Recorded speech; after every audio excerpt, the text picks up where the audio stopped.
I think every person has the opportunity to create the life that they want. And I think that's really powerful. What really amazed me is that Brent is like always in this state, always in this high energy state.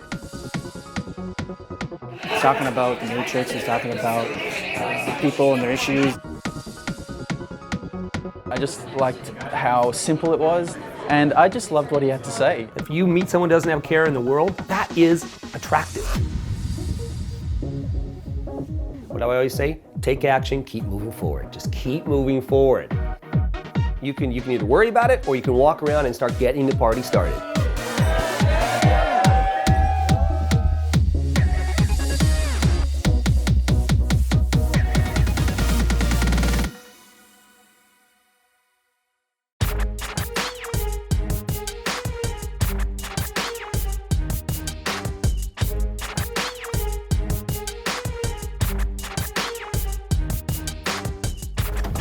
Hey guys, what's going on? Welcome. Nice. Yeah. Most of those were good. There were a couple that were feminine in there. We're gonna talk about that. Whoa.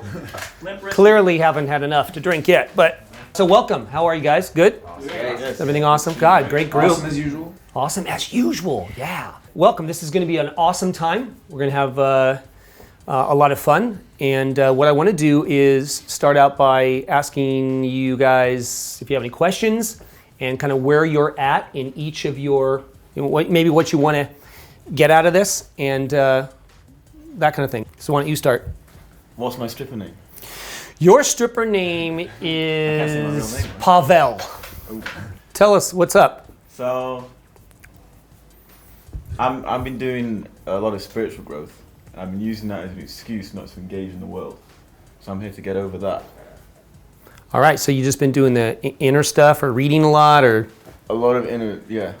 Okay. Inner, all inner, intense. It started out, I went crazy out there, and then I went back to being totally inner, and now it's I've been through the same thing. transition to being, going out there, but not like a mental case, yeah. Different kind of mental case, maybe. Different kind, yeah. Yeah, it's easy to either go out all the time or stay in all the time and do your inner work, but you have to do both because you need feedback on your inner work. Is it working? Are you manifesting the right things? How do you know if your vibe is great if you don't go out and into the world and test it? Really just gonna get back out there and... Exactly. All right, good, awesome. You. I've already got my stripper name, it's Sven. Sven, okay, I like that. I look like a Sven. You do. I guess mine is kind of similar. I've done a lot of inner work over the time, and I find that if I go out, I don't quite click. Like if I meet people, if I get introduced to people, no problem at all. No problem talking. No problem, creating some kind of attraction, recognizing when there's attraction. But like if I just go out on my own, midweek, go out for a beer or whatever. That's a kind of weird vibe for me, right? So I want to see how your vibe is and sort of, I don't know how to say this, but get into that kind of field of that. Do you go out alone generally or with friends? It's mostly with friends, like I'd say, but like, the times where like, why is it different? Why is when somebody introduces me, like everything's fine, but like if I'm just out there at a bar, why does it not seem the same? Yeah, why can't you initiate it, right?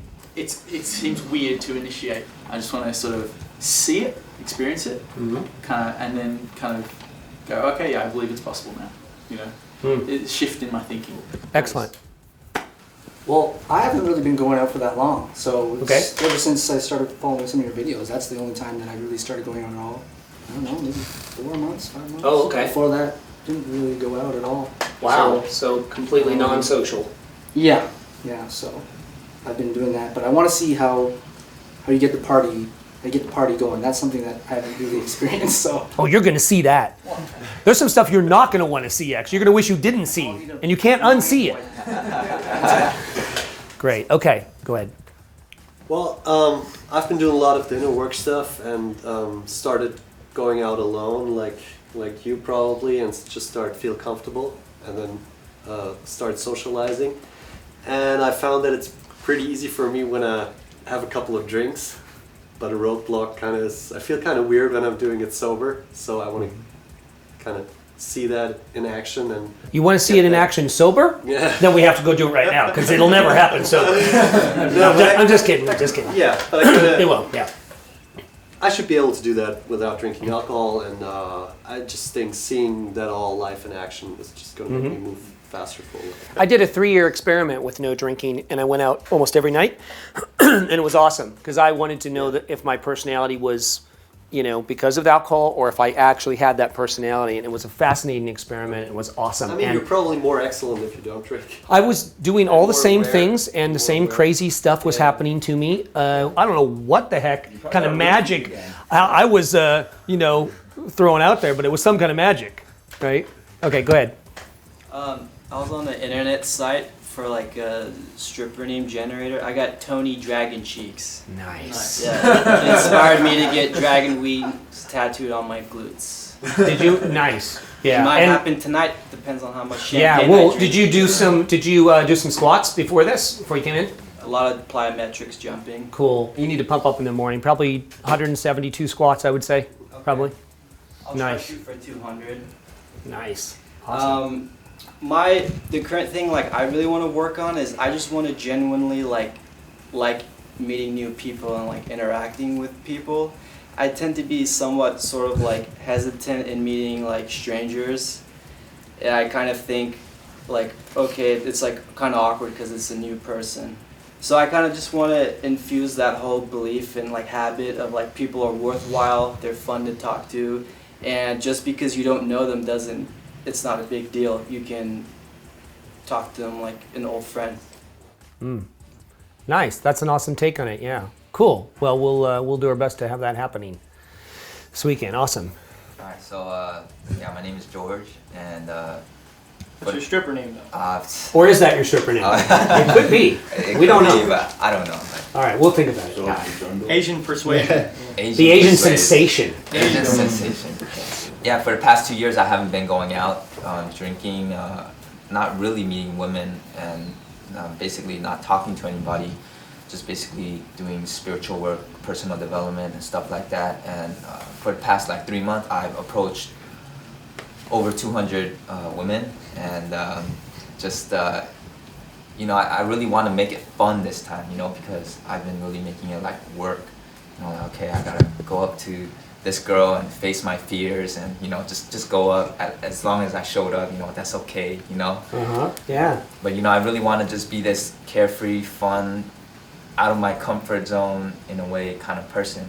Well, cool. Okay. Well, that's great. I think we try to assimilate in our life, but you get caught up in it and you forget to have fun.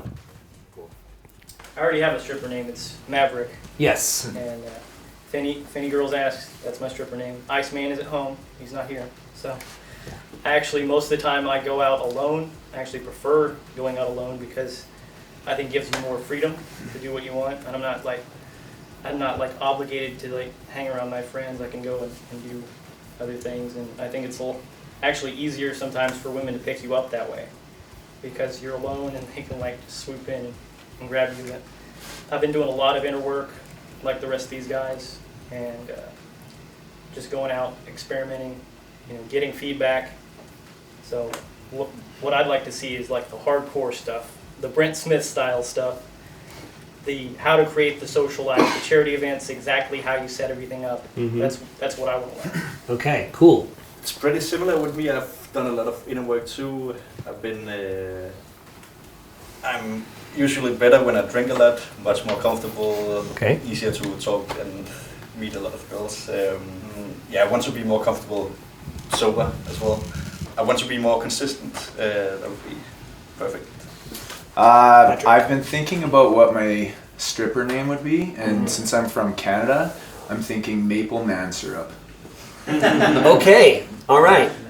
I'm gonna have to digest that, but yeah. All right. Cool. So I have some pretty good success right now. I really want it to come down because I like surrounding myself with like-minded people who are living outside of the matrix, and I know that if you're following Brent's stuff, you guys are into that. I'm really particular about masterminding and who I hang around with and who I have in my life, so I'm always like who can I take it to the next level, and always meeting up with Brent, which I did before, has been a really big addition to my mastermind. So that was a big part of it. That's about it.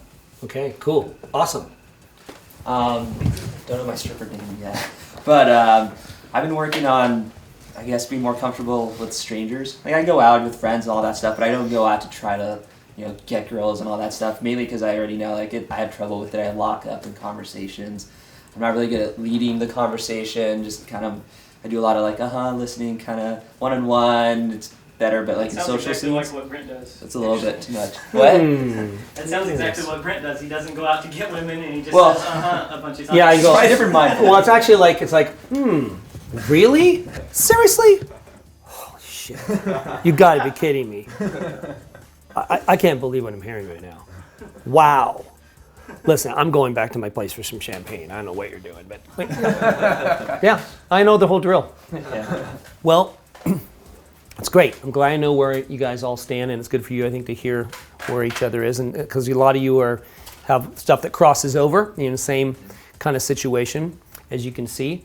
Glad to see that a lot of you are doing some inner work and whatever you want to call it, spirituality or that kind of stuff. I think that's great because that self-development is really part of this, and I think that it's becoming more and more part of it as everyone's seen. So what I'm hearing around the room is that certainly what would change your lives is to commit to going out and the only reason that you're out is to have fun and help everyone else have fun, and realize that everyone's in the same boat and all the stuff that you're worried about, so is everybody else that you're worried about talking to. And look, when I look at a city like this city or whatever, I just look at it as a giant city full of people who are more fucked up than I am. Right? And so I understand that when I look at it that way, it's not intimidating anymore. And I mean that in the best possible way. I just mean they all have issues. You've heard me say it before. Most people are unlucky at love and dating and socializing. Most people have childhood issues that are unresolved with parents or authority figures or whatever. If you realize that that's where people are at, then it's much easier to come from a place of, hey, I'm going to lighten that burden a little bit. They are out to escape. And that's why we talk about things about escape. We talk about getting the party started and what are you guys doing? What's going on over here? How crazy are you? Yeah, we're strippers from Australia, whatever. Or like just stuff that takes them away from their problems, right? And if the conversation stops, it's always, it's because you're not, we joke about just being able to listen for like 15 minutes, and I do that a lot. Because people just, if they're comfortable around your vibe, people will just keep telling you stuff. But if you were to keep it going, it's just asking the right questions. And the questions are all about escape too. It's just always, you just have to always frame it in escape, in the context of escape. So it's, what'd you do last weekend? Or what crazy stuff do you have planned for this weekend? What are you doing for Super Bowl? Right, that'll be huge tonight. What are you doing for Super Bowl? Yeah, we're having a sexy Super Bowl stripper party, right? Like, and we're the strippers, right? Like, yeah, you haven't been invited? Oh, I'm sorry, well, only a few people got invited to that. So the list has its own list, so I'm not sure if you'll make it on. Like, it's all about, fun and banter and taking people away. Say all that I just said. Now, I could definitely overdo that, of course, and do that for an hour, and that wouldn't be good, right, to overdo it. But just that little thing, it lightens the feeling in the air, and people are taken away from whatever they're worried about and whatever's stressing them today and in their life in general. And so, what are you doing for Super Bowl? Where have you been lately? Have you been traveling? No, I haven't been traveling. Well, where would you like to travel? So there's always another question about escape that you can ask no matter what someone says to you, and you will hear a lot of that. But it's really, that's the bottom line, is getting yourself out there like a lot of you want to do. And so from the theory to actually see it in action and then have fun with it. Maybe you don't have to talk to 200 women, but it's not bad in the right context. If that's all you have to do and you're not going out and you can only go to the mall and talk to 200 women, then I would say, well, it's better than not doing anything. Most people are bored out of their minds. They're waiting for something cool to happen, which is why when I tell you guys about being the right guy and the guy who shows up and who's the only person in the whole room who is carefree and confident and knows he's sexy in a very healthy way, not an arrogant way, but a healthy way. Really, if you meet someone who doesn't have care in the world, that is attractive. Everybody wants some of that. That's why you'll see all kinds of crazy stuff happen. Guys will come up and buy drinks. People want to know what's going on and they want some of it. And maybe if you must know the secret, maybe if I stand next to you or buy you a drink, you'll tell me. Or maybe I'll figure it out or I'll feel it from you. And women will do the same thing. Maybe if I, proposition you, maybe if I ask you out, maybe if I buy you a drink, maybe if I make out with you. I mean, they'll do all kinds of things just to get some of it. That's how elusive it is to most people. And once I figured that out, I was like, wow, why am I trying so hard? Why am I like, we were running it like a business, like a machine, but it was a lot of work, and really clearly way too much work, and I'm lazy. So, I mean, I like getting the party started, but I don't want to do all that work for all that little return that you get by over pursuing and that kind of thing. It's just a road that leads to nowhere. Questions? I had a question about how to interrupt people that aren't like. Shh. Look. Oh. No. So how to interrupt people that are like in a closed conversation? Well, they could have their back turned to you, or they could not be paying attention, and you say something, and they don't acknowledge you even said anything. Yeah. Well, I mean, if there's someone who has their back to you, if it's a girl who has her back to you something, I usually just bump into them, and then I accuse them of bumping into me, or trying to dance with me, or are you trying to get my attention? Oh, because you just bumped into me. Oh, okay, whatever. And then I ignore them and talk to you guys or whatever, and then she'll randomly try to get my attention again because I just ignored her. I don't mind interrupting people. You'll see me do that. I have no problem doing that at all. Right. We're having a conversation, I'll just say, hey, what's up? How you guys doing? How's your night going? What's happening?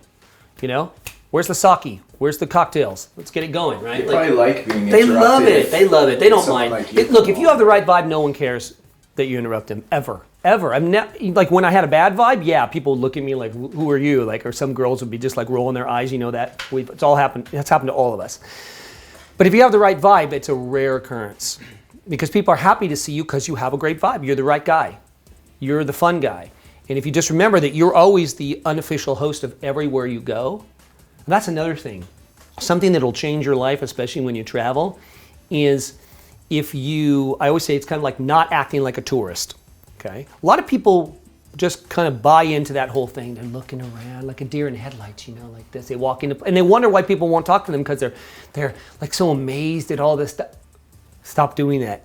The secret is acting like you're supposed to be everywhere you are.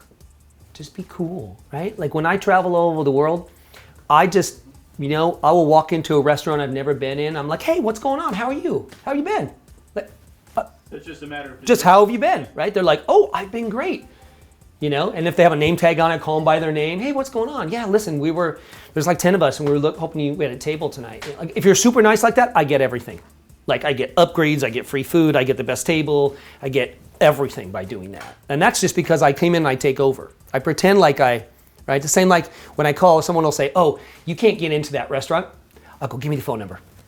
Because it's a 2-week wait. Oh, really? Okay, great.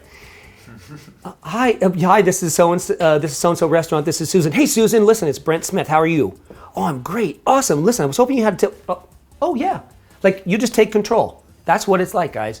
You pretend like you're already in. You already belong wherever you're trying to be. So what's the best way to set up charity events? How do you set them up? Okay, so the process that I use, and I'll tell you what I just did for the one I'm hosting tomorrow night. So I was driving around town, and I had noticed this wine store / bar, and I had seen them do a couple of events before, like they had a tent outside and so on. So honestly, what I did was I went home, I got on online, and I looked them up, and I looked through their website, see who they were, watched some of the videos. One of the owners had a video on there, figured out who the owners were, and I liked what I saw, and I said, all right, here's what I'm gonna do. I drove over there, and I walked in, and they just happened to be there. And I said, hey, what's up? Are you Jeff? And he said, yeah, I'm Jeff. And I said, oh, I'm Brent. Nice to meet you. Listen, I'm here because I'm looking for a venue for a charity event I'm hosting. Now, I wasn't hosting a charity event when I said that, right? And I said, and this, I thought of you guys because I know you have some events here, and I thought that maybe we could find a great cause and it could bring in a lot of business for you. And you'd probably like that. And he said, oh, we would love that, right? They love money. They love business. They love publicity. And he said, great. I said, okay, cool. So I was thinking February 1st was the date that I was thinking of doing it. And if you guys are on board, really, it took that long. It was like 2 minutes. And he said, that would be great. And I said, cool, well, I'll be in touch with you. I'm thinking it's going to be just something kind of small. I don't overpromise. I'm going to choose a charity. I'm going to be in touch with you. And then we'll just get this thing going. And have you done it before? And how has it worked? And he said, well, we usually, we'll charge $20. And then I will reduce the cost of my wine tastings. And we'll take $10 to cover the wine, and we'll give $10 to the charity. And we'll just write him a check at the end of the night. And I said, sounds great to me. So I left, went home, again, got on the internet, looked for a local charity. I thought, I'm really into animal causes, shelters and rescue places and so on. And I tried to find something local. So I just started researching, just typing it in, local animal shelters, rescues, and so on, went to their Facebook pages. And all I did, again, now they don't know me they have no idea who I am. I'm not some big charity fundraiser guy. They've never heard of me. I don't have a web page that says I throw parties for charity and stuff like that. All I did was typed in a Facebook message and an email, both. Hey, I'm hosting a charity event February 1st in Hermosa Beach at Uncorked. And looking at some possible organizations that might be good to give the money to. Would that interest you? I got emails back from all of them immediately saying, we'd be interested. What do you have in mind? I said, well, here's what I have in mind. Just you guys come out, man the table. We'll use your Facebook list, your email list, and your website. I'll do the same with all my people, and the venue will do the same with all their people. We'll invite them all on February 1st, and then we'll give you money at the end of the night. Okay, that sounds great. And that was it. Just act like you're already doing it. Don't go in and say, well, I've never done it before, but that's not going to get you anywhere.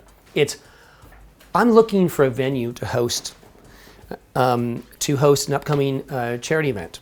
And we can bring in a lot of business and help a local charity. And I wonder if you guys would be interested in that.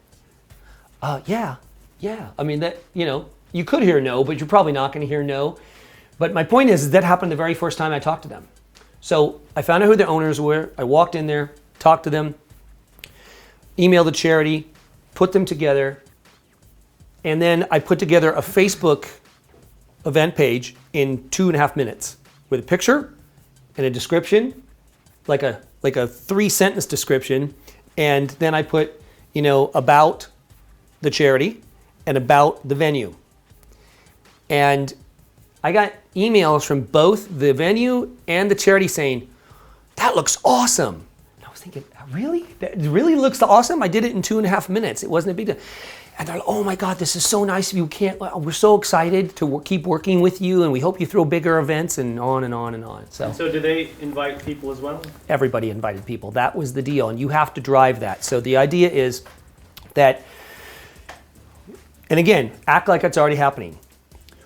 So what we'll all want to do is promote through all of our different channels that we're having this party so that we can maximize the potential income for your organization.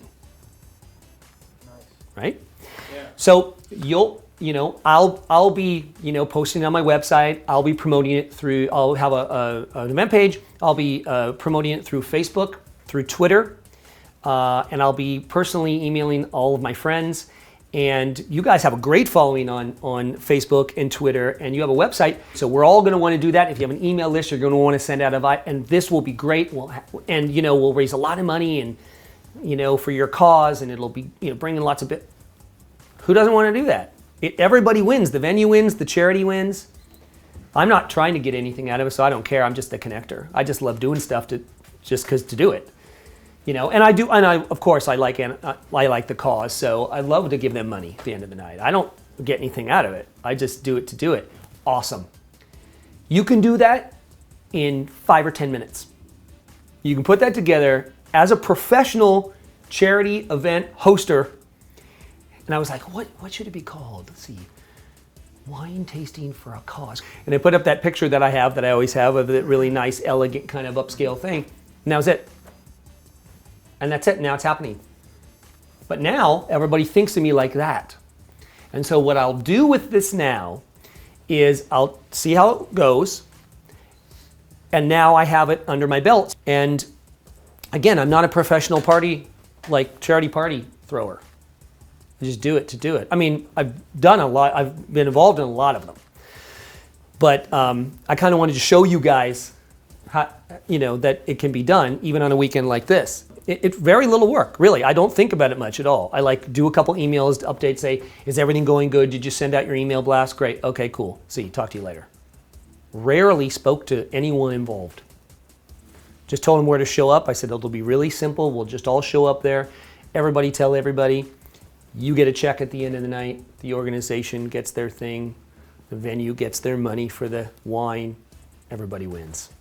And I always think things are simple instead of complicated. Now, I used to think the opposite, which is why my life sucked. But when I changed to keep it simple, this is going to be simple to pull off. If I have that belief, then it just becomes simple. Then I don't stress about stuff. And then when I go in with this is simple and this is going to be easy and everything's going to flow, they go with it and they don't question me. Like, they could have questioned me and said, like, who are you to be doing this? Like, we don't even know you. You don't raise money, right? You can take that and just roll it big time. Because you can take these small events like this, and I can build it into something that has 3,000 or 4,000 people at it. And I can get all kinds of stuff donated, and I can just take it to wherever I want to take it. And that's what I'm going to start doing more, is doing more of these charity events.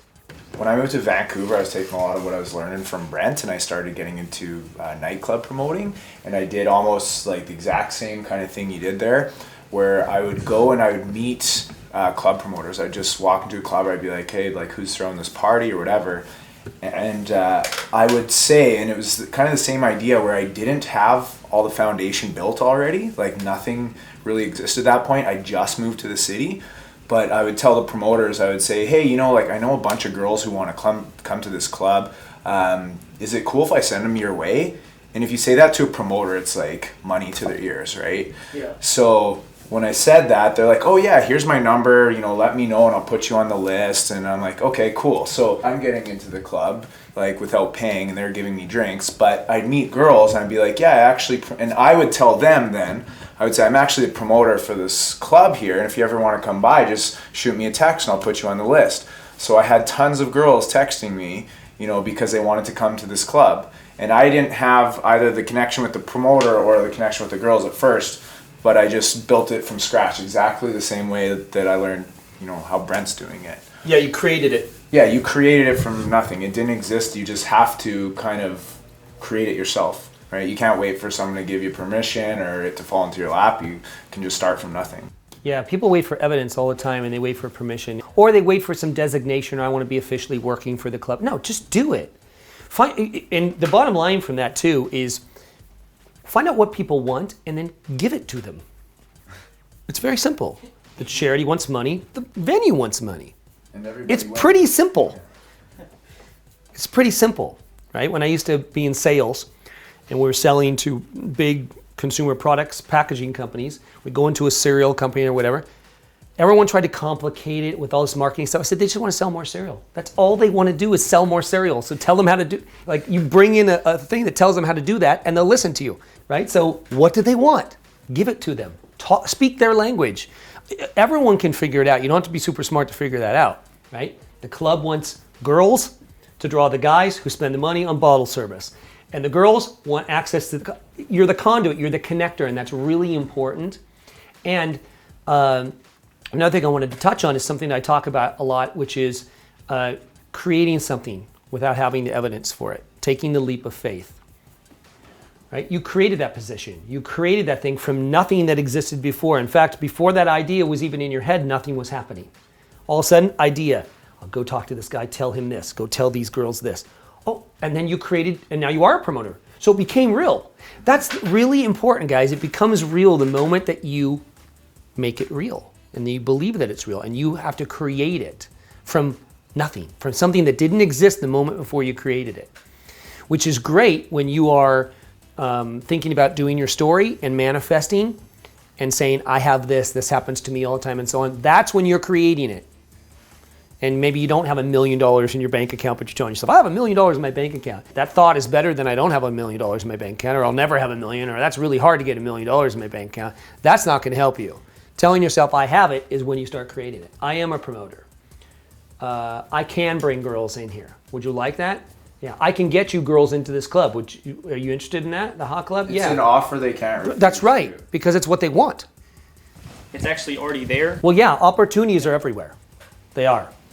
And like I have connections on both sides. Like I know people that run charities and I know people that run bars. Yeah, so just connect them. Yeah, and now it's just like. It's amazing. We all also think that if that were possible, then someone would have already done it. Someone would have already connected those two people.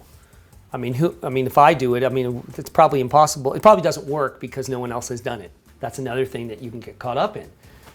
Rather than stepping up and being the conduit. And then you realize, wow, this is powerful. These people wouldn't have got together unless and all I did was make a phone call or shoot an email and say, so-and-so meet so-and-so. I think we should do something together. You guys can all, you guys can make money. It's so easy to do. Just be the connector. And just because it hasn't been done before doesn't mean it can't be done. It just means no one has stepped up most of the time because, remember, most people are followers, not leaders in the world. So there are so many opportunities that you pass up every day that are sitting there waiting for you. And there are a lot of ideas that you have every moment of every day. And if you just acted on like 1% of those ideas, you'd already be where you want to be. But we go, I'll write that down and I'll come back to that later. Well, that's probably a stupid idea. Someone's probably already done it. You have all these excuses that we make for why we're not doing stuff.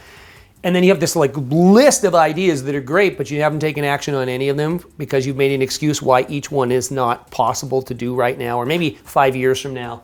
Well, just do it. Just do it now. Just take action right now. All my posts, a lot of them are themed, take action now. They all end with that. Just do it now. What are you waiting for? What would you say to people who are worried that they're going to fail and nobody's going to show up? I would say failure is part of the process. You're going to learn more from failure than you will from succeeding. Because if you succeed, then you're not going to really tear it apart. You might go to the next level, but if you fail, you're going to say, hey man, what happened? I'm going to go in and see what, So, and I would also say that there is no reward without risk, period. No matter how good you are, or how successful you are, really successful people still take a lot of risks daily. And a lot of them are big risks. So failure is part of success. It's not separate from it. It is part of the process. You will fail sometimes, you will learn lessons from it, and you will get back up and you will do it again. That's what really happens. And then, really do your best to make sure that that doesn't happen. The best of your ability, but start thinking, right? Like it used to be, you would think about like throwing an event, you'd say, well, it all falls on me. So if I don't have a list or a big Facebook page or whatever, but then you still have to start thinking outside the box. Well, the charity has a list and the venue has a list. And so even if you just put those two together and you didn't know anyone, and you're the connector, you don't have to know anyone and you could still get 50 people there. And then also one of the keys is to underpromise. Always underpromise. Because they're going to say, how many people do you think you'll have? How much money do you think we'll raise? Well, probably $500 to $1,000. Yeah, maybe 50 to 60 people. That way, when 75 to 100 show up, you're the king, right? But underpromise. Because a lot of people go around saying, I'll have like 200 people there. Don't worry about it. And it doesn't happen, and then you look like an idiot. So that could be failure, right? Mm-hmm. So set it up to succeed. Say, I'm just inviting a few of my friends. We might have 40, 50 people. Maybe we'll raise $600, $700. Don't think you have to like raise $1 million for something. I mean, money's money.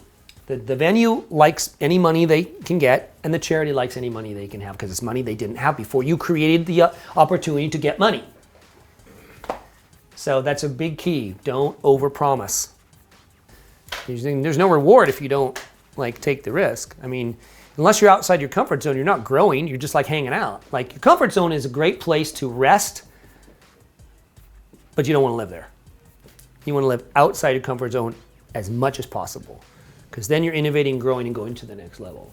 So every day I search for that, honestly, even where I'm at. I constantly search for something that I could do that I could really fail at, and that I could really real uncomfortable, I could be totally embarrassed by. Really, I do. And so whether it's making a video or posting something or floating some crazy idea for some product or coaching thing, you have to do it. You just do it. And if I feel uncomfortable doing it, I know that I'm growing and I learn something from that process. If the outcome isn't what I thought the outcome would be, that's okay. I just tweak it, work on it a little bit, redo it, launch it again, do something else, unattached to all of it, carefree about all of it. You got to just let it all go because it's all part of that process. When you realize that we label everything failure or this is what this means when I can't do this, that's all in your head. I mean, that's all been made up stuff anyway. You've heard it from everybody else and it seems real, right? So other people, are telling you that that's real. This is what it means about you if you're not good with women or if you're don't have any money or whatever. But all of that's just made up. That's all up for interpretation. That's right. And so you can choose to make it mean that and agree with everybody that that's what it means, or you can make it mean something completely different. You can step outside of the matrix and have some free will here. You can make your own choices if you want, if you choose to. Right? You can choose to think different and not believe the matrix and all that bad social programming and brainwashing. You can choose to step outside of it. That's your choice. You could do it right now. Most people don't. Most people stay in it, keep believing it, and then use it as an excuse. Oh, I can't do this and I can't do that. And oh, I have to do it because that's what everybody does, or this is what this means about me. I did this thing yesterday, this happened, and so I feel ashamed, or I feel horrible, or I'm a loser, or I'm not good enough. That's all bullshit. You're making all that up. So anyway, that's, I think, important to remember.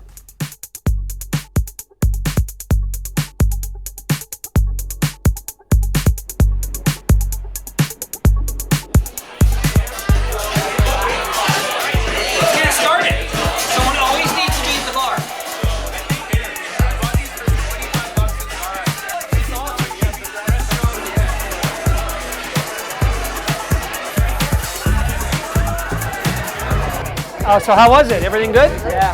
Nice. Good food here. Yeah, it is good food here. Are you a big sushi eater, or you do? Okay. Everything's good. I've had a lot of these rolls. Okay. Which one is your favorite? You know what? I love the dragon roll. Just try a few things and see where that takes you. Good? Yeah? It's called the filthy roll. It's off the menu. Only you can order it. It's a special. Only you can order it. Guys, did you find the wallet? I did. Where was it? You stole the wallet? Is that what happened? All right, well, at least you found it. It's almost as bad. Well, it's worse than the phone, right? Or about equal. Phone, wallet. That's right. If you only have $2 and credit cards that are maxed out, it really doesn't matter, I guess. Crisis averted. Hey now. Oh, God. All right. Listen, what? I really would like to talk to you, but I have to talk to these girls right now. So I'm sorry to interrupt you. Where are the accents from? Like Hungary? Eastern Europe somewhere? Huh? I thought Eastern Europe, yeah. All right, so the food decisions have been made, correct? Well, what we had to do with a group this big is we just ordered a bunch of rolls. That's the easy. Some sort of gentleman's club or something? Well, it's a dirty gentleman's club, actually. Bunch of male dancers from all over the world coming here to celebrate, especially him. And here he is. George. Katie, what's your name? I'm George. Mia, nice to meet you too. How's your guys' day going? Yeah, they're just hanging out, you know. I was telling about your dancing, you know. Crazy dancing. We're just fucking around. We're just hanging out, doing our thing. Here's your food, guys. All right, nice talking to you. Enjoy. We'll see you soon, man. Yes, sir. Thank you for everything. Are we walking? Whoa, we're walking. Okay, so we're going to do a little role playing here, and the first thing I'm going to show you, the first simulation I'm going to show you, is this gentleman here is sitting at a bar. And I'm going to walk in the bar and I'm going to sit next to him and I'm going to strike up a conversation with him. Now, we're not going to pretend he's a girl. This is just a guy, right? Even though you look like a girl, sort of, or you have those feminine things. Well, we'll talk about that later. Anyway, so I'm going to show you how I strike up a conversation anywhere in the world when I walk into a hotel bar, lobby bar, or whatever, when I'm staying someplace. And I'm going to show you. It's very simple, okay? So here's how it works. Hey, what's up? Happy Friday. Hey, how's it going? Good. What's going on? Nothing much. Cool, cool. If I can get the bartender's attention, I'm going to say, hey, what's going on? I'll have a half a Weizen when you have a chance. Thanks. So, how's your week been? Okay. How's Cool. yours been? Awesome, man. Awesome. Are you local or are you, where are you in from? Yeah, I'm from around here, yeah. Oh, cool. Yeah, I just got in. I actually am from LA. Oh, awesome. Yeah, I'm here meeting some friends and just hanging out. Guys, that's really how you do it. And that's just low key, right? Me talking to a guy. Like, I'm not going to go, let's get this party started, generally. Now, I might if it's at a bar, but if it's like a hotel bar and he's just having a cocktail, I said, how's it going? He said, oh, I'm great. How's your week been? Great. And you're probably going to say, how's my week going, right? And then I'm going to say, well, better now that I'm having a cocktail, that's for sure. We're just going to shoot the shit like that. I've done this before. So, go ahead. People don't do that? What you're describing? People do not do that. That's very basic. I know. It's simple. This right here, and we get on to other topics, what are you in town for? And then it's, I'm here for a conference. Oh, what do you do? And we do get into some of those, like, because guys talk business a lot. So it's like, what do you do and all that kind of stuff. But I've done this and been invited to like a Maxim models party by the guy sitting next to me just because, and I'm not totally interacting with him. We're not really sitting this close generally, but you're sitting, and you're. Although we started out 6 inches apart, and he scooted his chair over, so that's the thing. So and I don't blame him, but I know this is very basic, but this is not what most guys do. Like if you go out alone a lot, so you can probably handle it. But for a lot of guys who don't go out at all, first of all, why would you talk to another dude? You want to talk to girls, but if I don't have any friends. Right, or my friends are all gone, or I moved to a city for the first time. How I'm going to meet friends is by doing that. Yeah. Is by walking into the bar and I'm going to see where someone's sitting. I'm going to sit and maybe just strike up a conversation. Hey, what's up? You get a lot of connections that way. And you make a lot of business connections, friendships. Guys are always saying, I don't have guys to go out with. You may meet another friend to go out with. You never know what could come of this, so it's always good to do that. Now, you don't need to talk to them all night. It's just you come in and have a little conversation. Yeah, I just usually have short conversations just exactly like that. Yeah, exactly. But the same thing as if there's a girl sitting here. Now, and depending, if it's let's say it's a Wednesday or Thursday night, it's earlier, the club isn't happening. Right.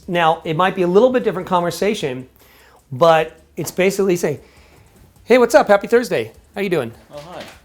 Cool. Awesome. Good. Nice hair, by the way. Sorry, I used to have hair like that. I'm trying to cut down though. All right, let's get this party started. What's going on? What's happening? Just chilling out. Nothing's really going on here. I'm going on here. I'm definitely going on here. Are you really? Yeah. Well, that's what you just said. You said I'm going on here. Didn't you just say that? Well, anyway, listen, I'll get back to you. I'm going to order a cocktail right now. I'll have a glass of champagne. Where's your champagne? That's really the question that I was going to ask you. You're going to buy me? You're going to buy mine? Awesome. Perfect. It's on her.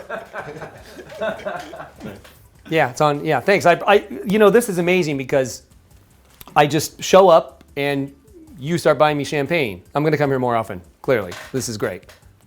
Cool. So that's kind of a little banter conversation, right? I'm not always going to say all of that, but that's kind of a little thing. Cool. So what's on the agenda for the evening? And I'm going to say it just like this. I'm going to see where the night takes me. Nice.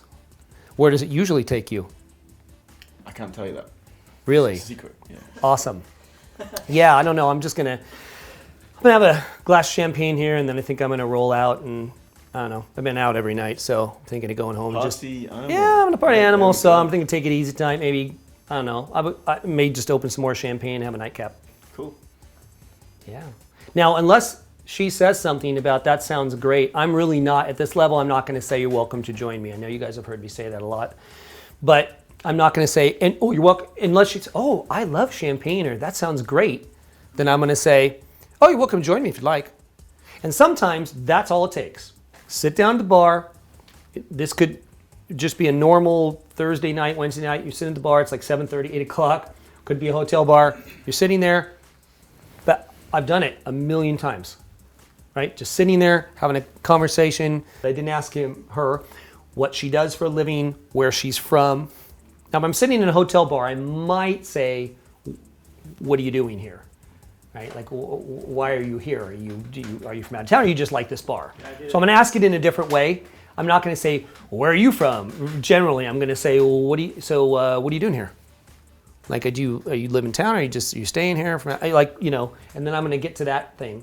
But I've sat at the bar like that, and 15 minutes later, I'm going to finish my drink, and I'm talking to some other people. 15 minutes later, I'm up in my room drinking champagne with the girl, and that's it, right?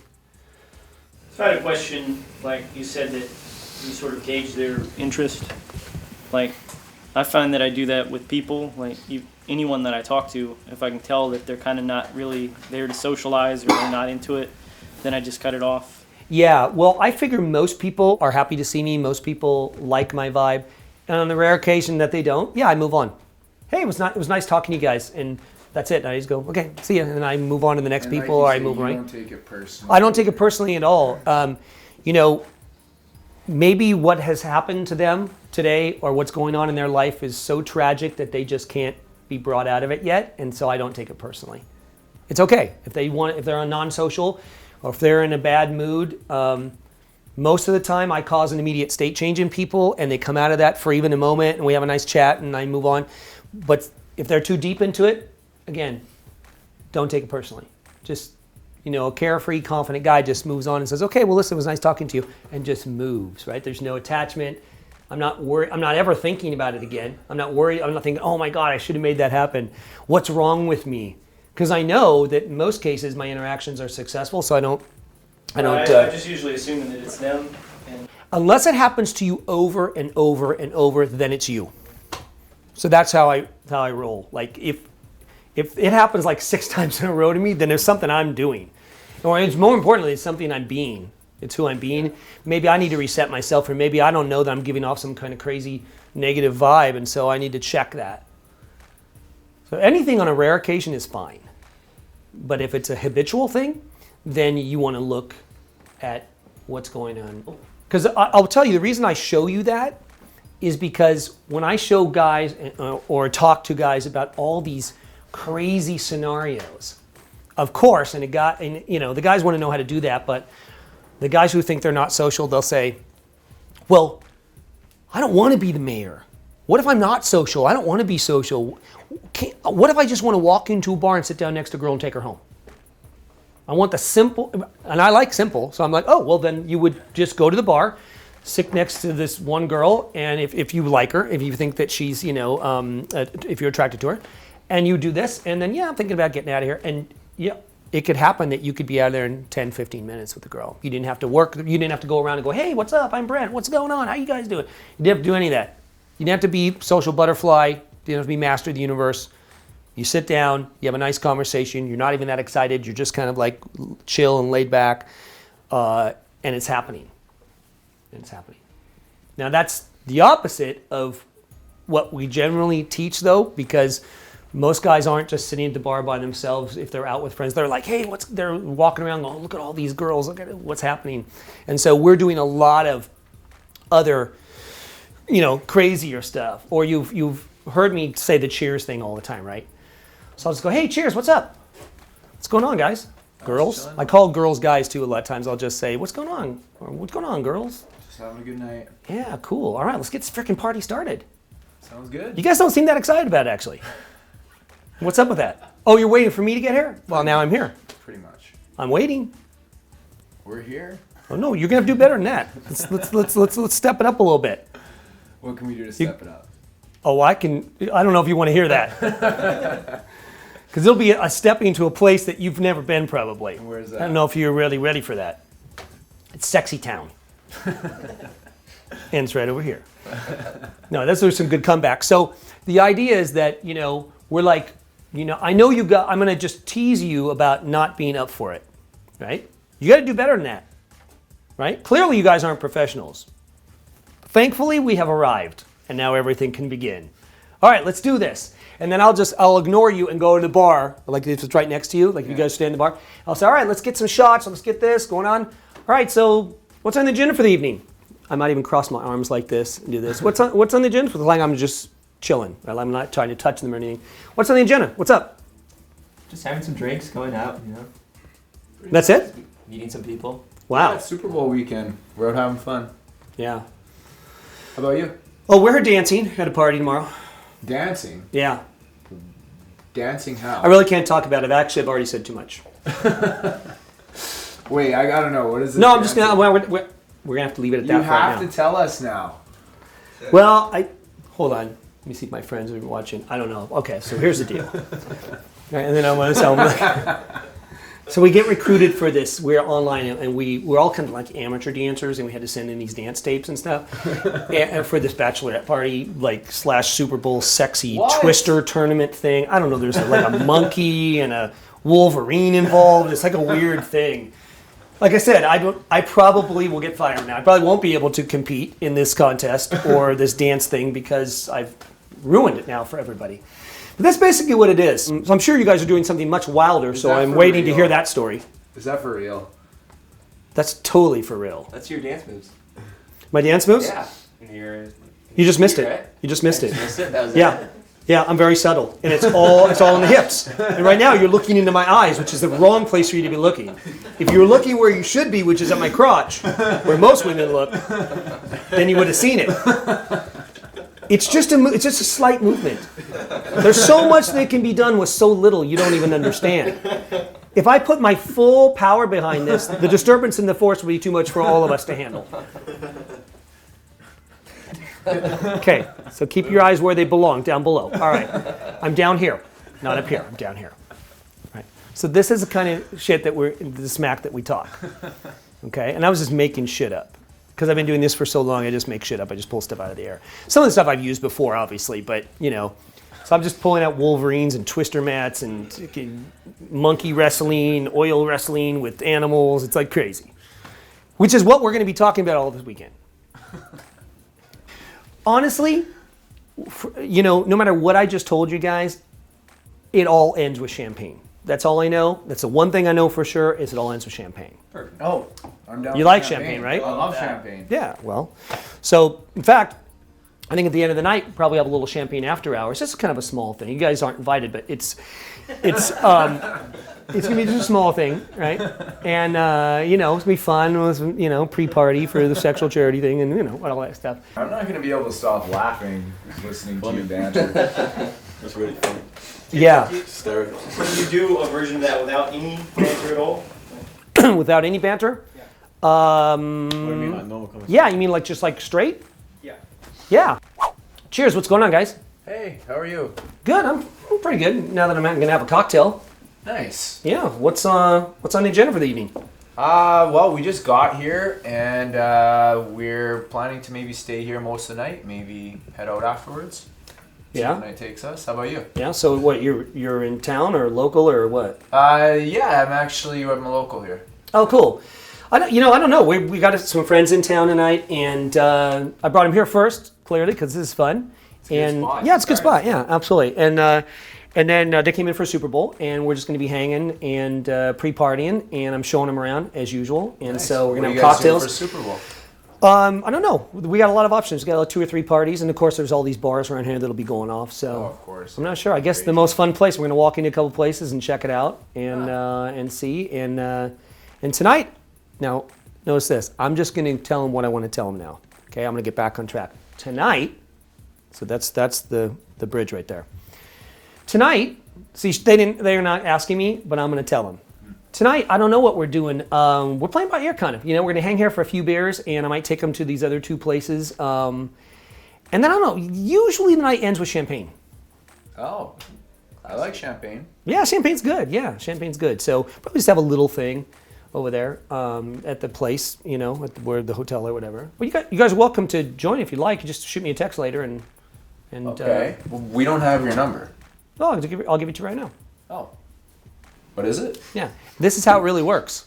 Okay? Now notice I wasn't being funny at all, but I was, but I'm throwing in stuff that could be funny, but I'm not even saying it in a funny way. The night is probably going to end with champagne. And I nod my head a lot like this too. They go, yeah, I love champagne. Is there any sub-communication going on? Well, there's always sub-communication going on because most communication is nonverbal. Right. So this may not work as well for you or you if you don't have the right vibe, right? So you'll have levels of success with this until you practice it. Come from the inner work? A lot of this comes from the inner work. It comes from experience, practice, okay? Because I can cross my arms, which isn't supposed to be good when you're communicating with people, but I can get away with it because my vibe is cool, And even just giving out the number. And I'm just like, and you see how like I don't draw attention to it. Just shoot me a text if you guys want to know about it. It's like totally, I'm not forcing it. I didn't say take out your phone. This is very important, guys. This is all important. Because I did it all the other wrong ways before I figured out this is the way to do it. Okay, so I'm talking to them. You're supposed to, have eye contact, talk to people. But other people will be passing in my background. People will be walking by the bar, doing all kinds of stuff. I might, at the corner of my eye, just go, hey, what's up? How are you doing? Oh, cool. Do you guys know each other? And then I'll bring it back in, right? More girls over here, guys, whatever. And I let them talk. I don't even know who they are. What are you guys' names again? I'm sorry. I'm just, Terry. Okay, what's your name? Sarah? Okay. Know each other. All right, cool. The party's getting bigger. This is awesome, right? And then I go, hey, and I'll just keep doing it. And they love it because I'm doing the job they want someone to do for them, which is meet people. They're there to meet people. They're there to meet guys. Girls are there to meet guys. They want to meet other girls who are cool. They don't mind that. And I'm being the facilitator. I'm walking around doing that. Right? I noticed that even in groups where it's like a social event where one person knows another person, but none of the other people. Yeah. And they'll just talk to that one person, nobody else. That's right. And so I'll like introduce them to the other people there. Right. So tomorrow night at the charity event, you will see me walk around introducing people, because I've been to some of the supposedly greatest parties in the world that a lot of money was spent. These people are big time. The parties suck because everybody does what you just said.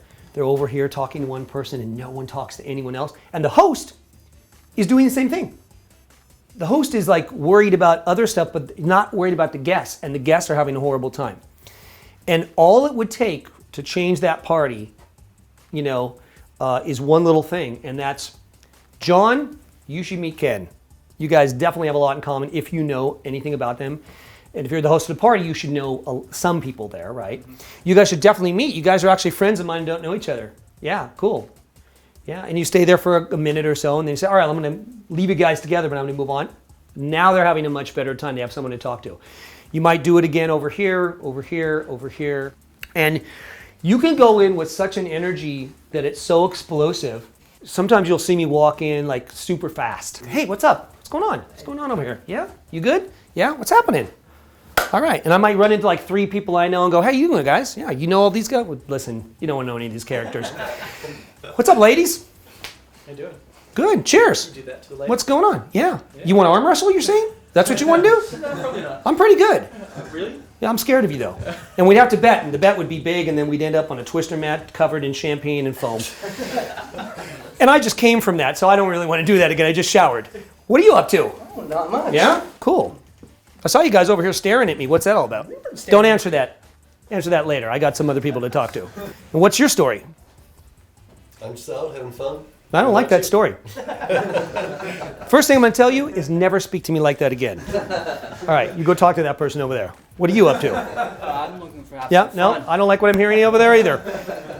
What's happening over here? I'm just here to party all night. I like this guy. Everybody over here, meet this guy. He's the guy who's going to party. He's here to party. You could take lessons from this guy. We're going to get the party started. Okay, I'm now making him the official, unofficial host of this bar. This guy right here. I don't even know what his name. What's your name? George. Everybody meet George. This is George. All right, carry on. I'm just making this shit up, but this is how you do stuff. This is what's possible when you are the official host and you're about giving and helping, and you know that people are kind of like a little terrified of each other and anxious, and you just go around and make shit up. So another thing to do is like I said, I do the simple thing first. you can walk around the mall and do what I just did, you know, like you can go into these stores. I love going into Victoria's Secret and saying, don't touch that. Don't touch that. Can I find you a size? I know it's kind of creepy, I'm a guy working here, but we're trying something new here. It's a pilot program. I'm the first one going through the program, and you know, I know it's kind of weird, and I'm straight, which is, I know, it's like crazy, but, right? Or can I help you find a size? I'll find someone who works here, because I clearly don't work here. It's a pilot program, like I said. I'm just getting a bit official, unofficial, I'm not really sure. Or you could try it on for her. Well, you could. That's the next step. If you're confident enough to try her laundry on for her, then that would be, you'd probably get arrested immediately. So if you're really good, you can do it at Victoria's Secret. If not, you're going to want to go into the Gap or some other kind of normal store where you're getting sizes for people and so on. And I remember the first time I did it, I was in New York, and there was this big, it was a bigger store, but it was a really cool, like, hip store down in Soho. And they actually did have sort of a bar. I didn't use it at all, but there was a bar over in the corner. And I was just walking through because I thought, oh, what a cool place. And there's a bar over here. And this girl, this really hot girl, and she's looking through the things. And I go, what size are you looking for? I just came out and said it. And she goes, I'm looking for, like, whatever, like a extra small. I go, hold on, I'll find someone who works here and get that for you. Because she's out. And she goes, you don't work here? And I go, no, I don't. She goes, that's okay. I don't know what to make of that. And I go, I'm just helping. I'm really helpful. That's what I do. I just help people, right?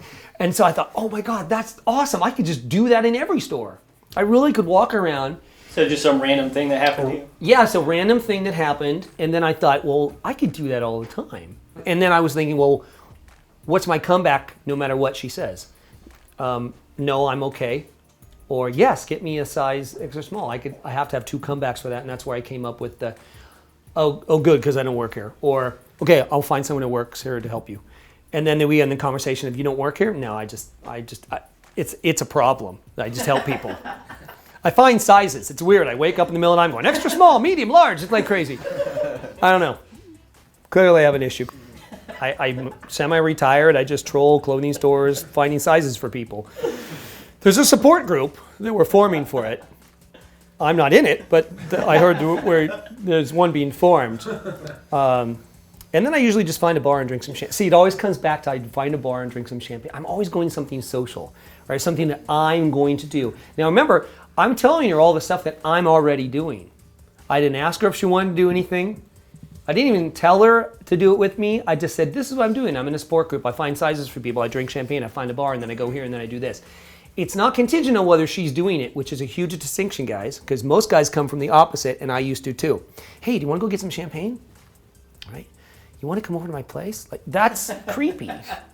Well, that's how I used to do it, and it worked once in a while. But if you want to really be on the highest level, I'm already doing that. Yeah, I'm going to go get some champagne. Yeah, that's what I do. And then, oh, I like champagne.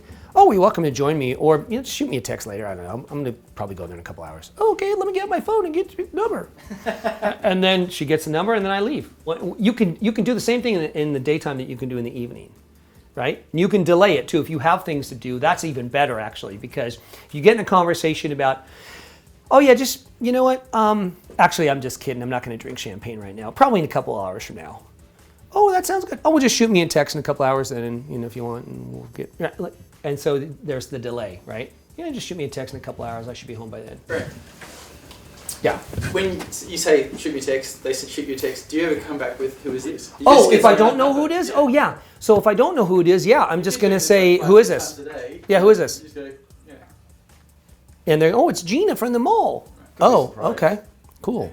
Well, you can do that. What's going to happen here, guys, is if once you have this whole vibe going, is women are going to come up and be asking you to do stuff with them, and you're going to have to hold them off like this. So I often say, like I've done this at Shade like 100 times. Like I'll be walking around hanging out, and the girl come up and go, "What's your story?" And I go, my sexy story? What's your story? Well, everybody has a story. I go, I know, it's a very, very disturbing story, actually. And I go, and I don't have time to tell it to you right now because I'm hanging out with my friend. Oh, well, I want to tell you. Just shoot me a text in like 4 hours and maybe we'll talk. We'll see what's up, right? Okay. And then she moves on. So girls will come over and say, I go, look, I'm flattered, but I can't leave with you right now. Okay? In fact, if you guys are scared of hot women, just go up to a hot woman and say that to get over your fear. Just walk up to any random hot women at the bar that you generally be scared of and go, hey,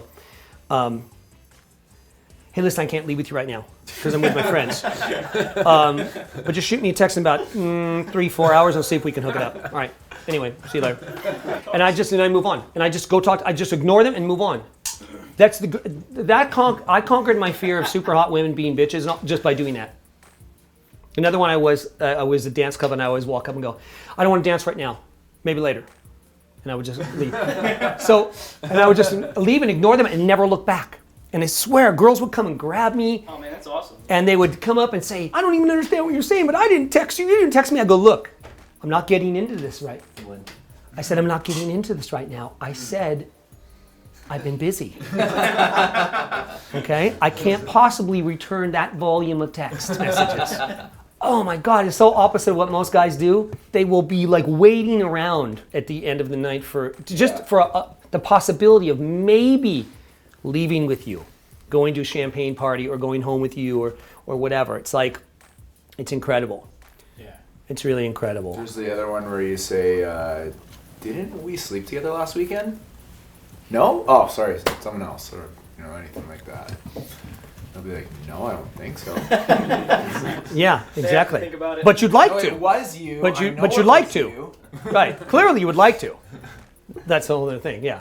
Can we sleep together? Sorry I didn't return your calls. Yeah. I'm busy. Text me in 5 hours. Exactly. Yeah. Always nod your head. Just like, right? You want it. People will just mimic whatever you do. Right? Yeah. I think we slept together last weekend, right? Yeah. And didn't your dog come up and lick my butt or something? And it was at the same time? Now you ruined me because I can't even have sex without an animal involved. It's like so not exciting. I can't even be aroused any longer. That's a threesome I never thought I'd have, but I'm glad I had it. But I'm not saying I'm going to do it again tonight. And maybe tomorrow, but not tonight. I'm busy. Right? So, plus animal services could be called in any moment, and I don't want any part of it. So, more banter. Yeah, totally. More banter just about whatever. And we're teasing them, but that's how you can be very direct with them. You can be direct without losing your power. You can accuse them wanting to have sex with you and just keep moving, and they don't, Don't think I didn't feel that. Yeah, I felt that. Yeah. Felt what? You know what I'm talking about. And so does she, because she did it last week. Right? And you just keep accusing people of shit, and they'll be, what? I don't have time to discuss it right now, okay? You guys move on, I gotta move on. Let's live our separate lives. Right? And you just fucking keep moving through the crowd, right? Like, it drives them insane and no other guy will do it. And also, what I love doing is stand here. Like, okay, so you and I, we're having a nice conversation and some girl over here is staring at me and I'll just go, and I just keep talking to you. It's a such power move. It's crazy. I might be with you in a minute. Anyway, and then and always use your hands when you talk, because everything looks more important from across the room when you're watching me. You don't even know what the fuck I'm saying, but if I'm going.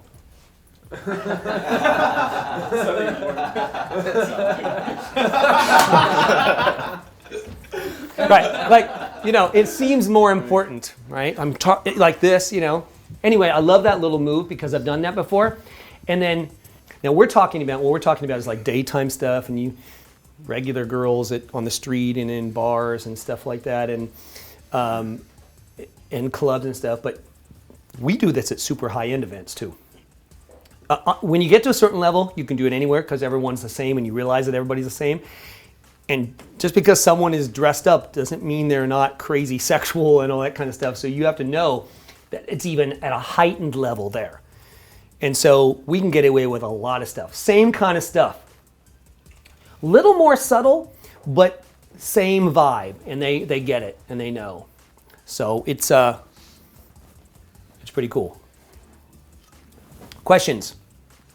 I notice when you're interacting or role-playing here, it's quite close personal space. You're in arm's distance. Yeah.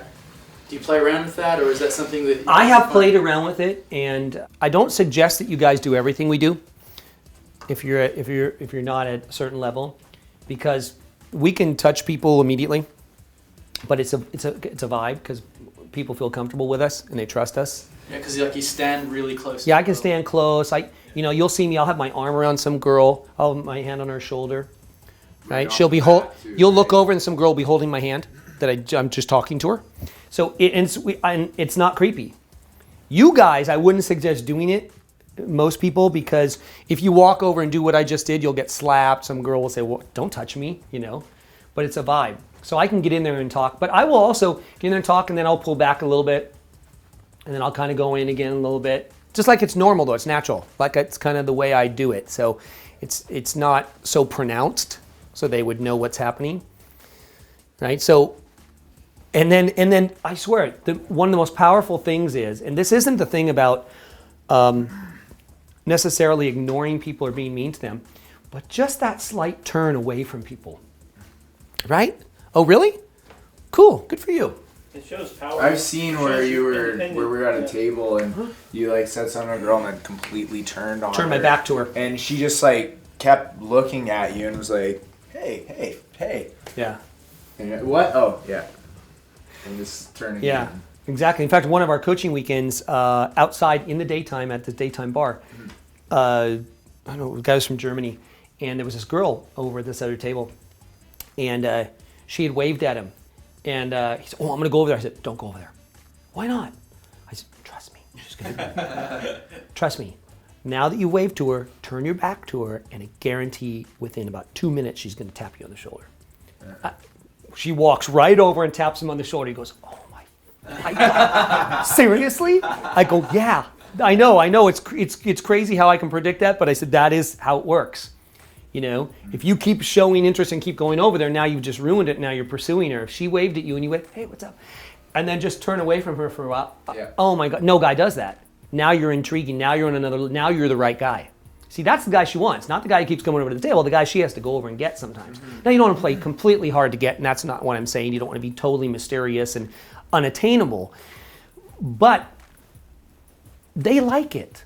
A girl will tell you that she kind of likes that. She'll say, "I don't want you to ignore me," but a little bit of mysteriousness and intrigue, oh yeah, makes it exciting for them. Because they don't ever get that. They get the full court press.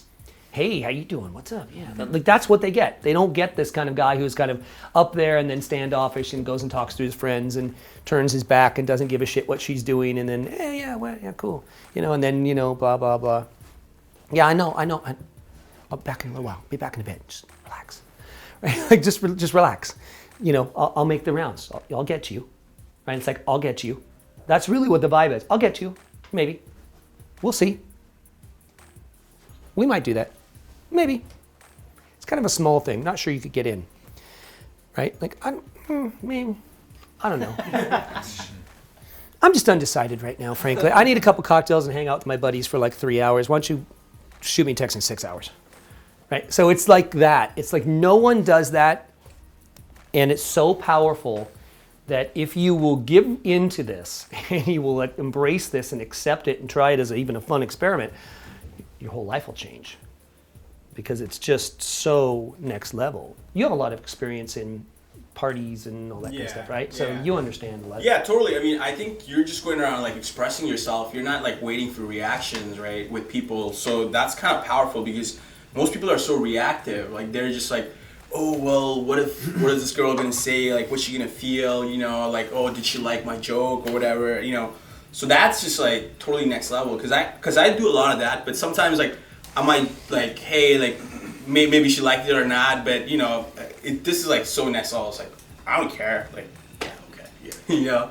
That kind of thing. So yeah, what I've noticed is like from all the parties, like girls are just waiting around for that guy.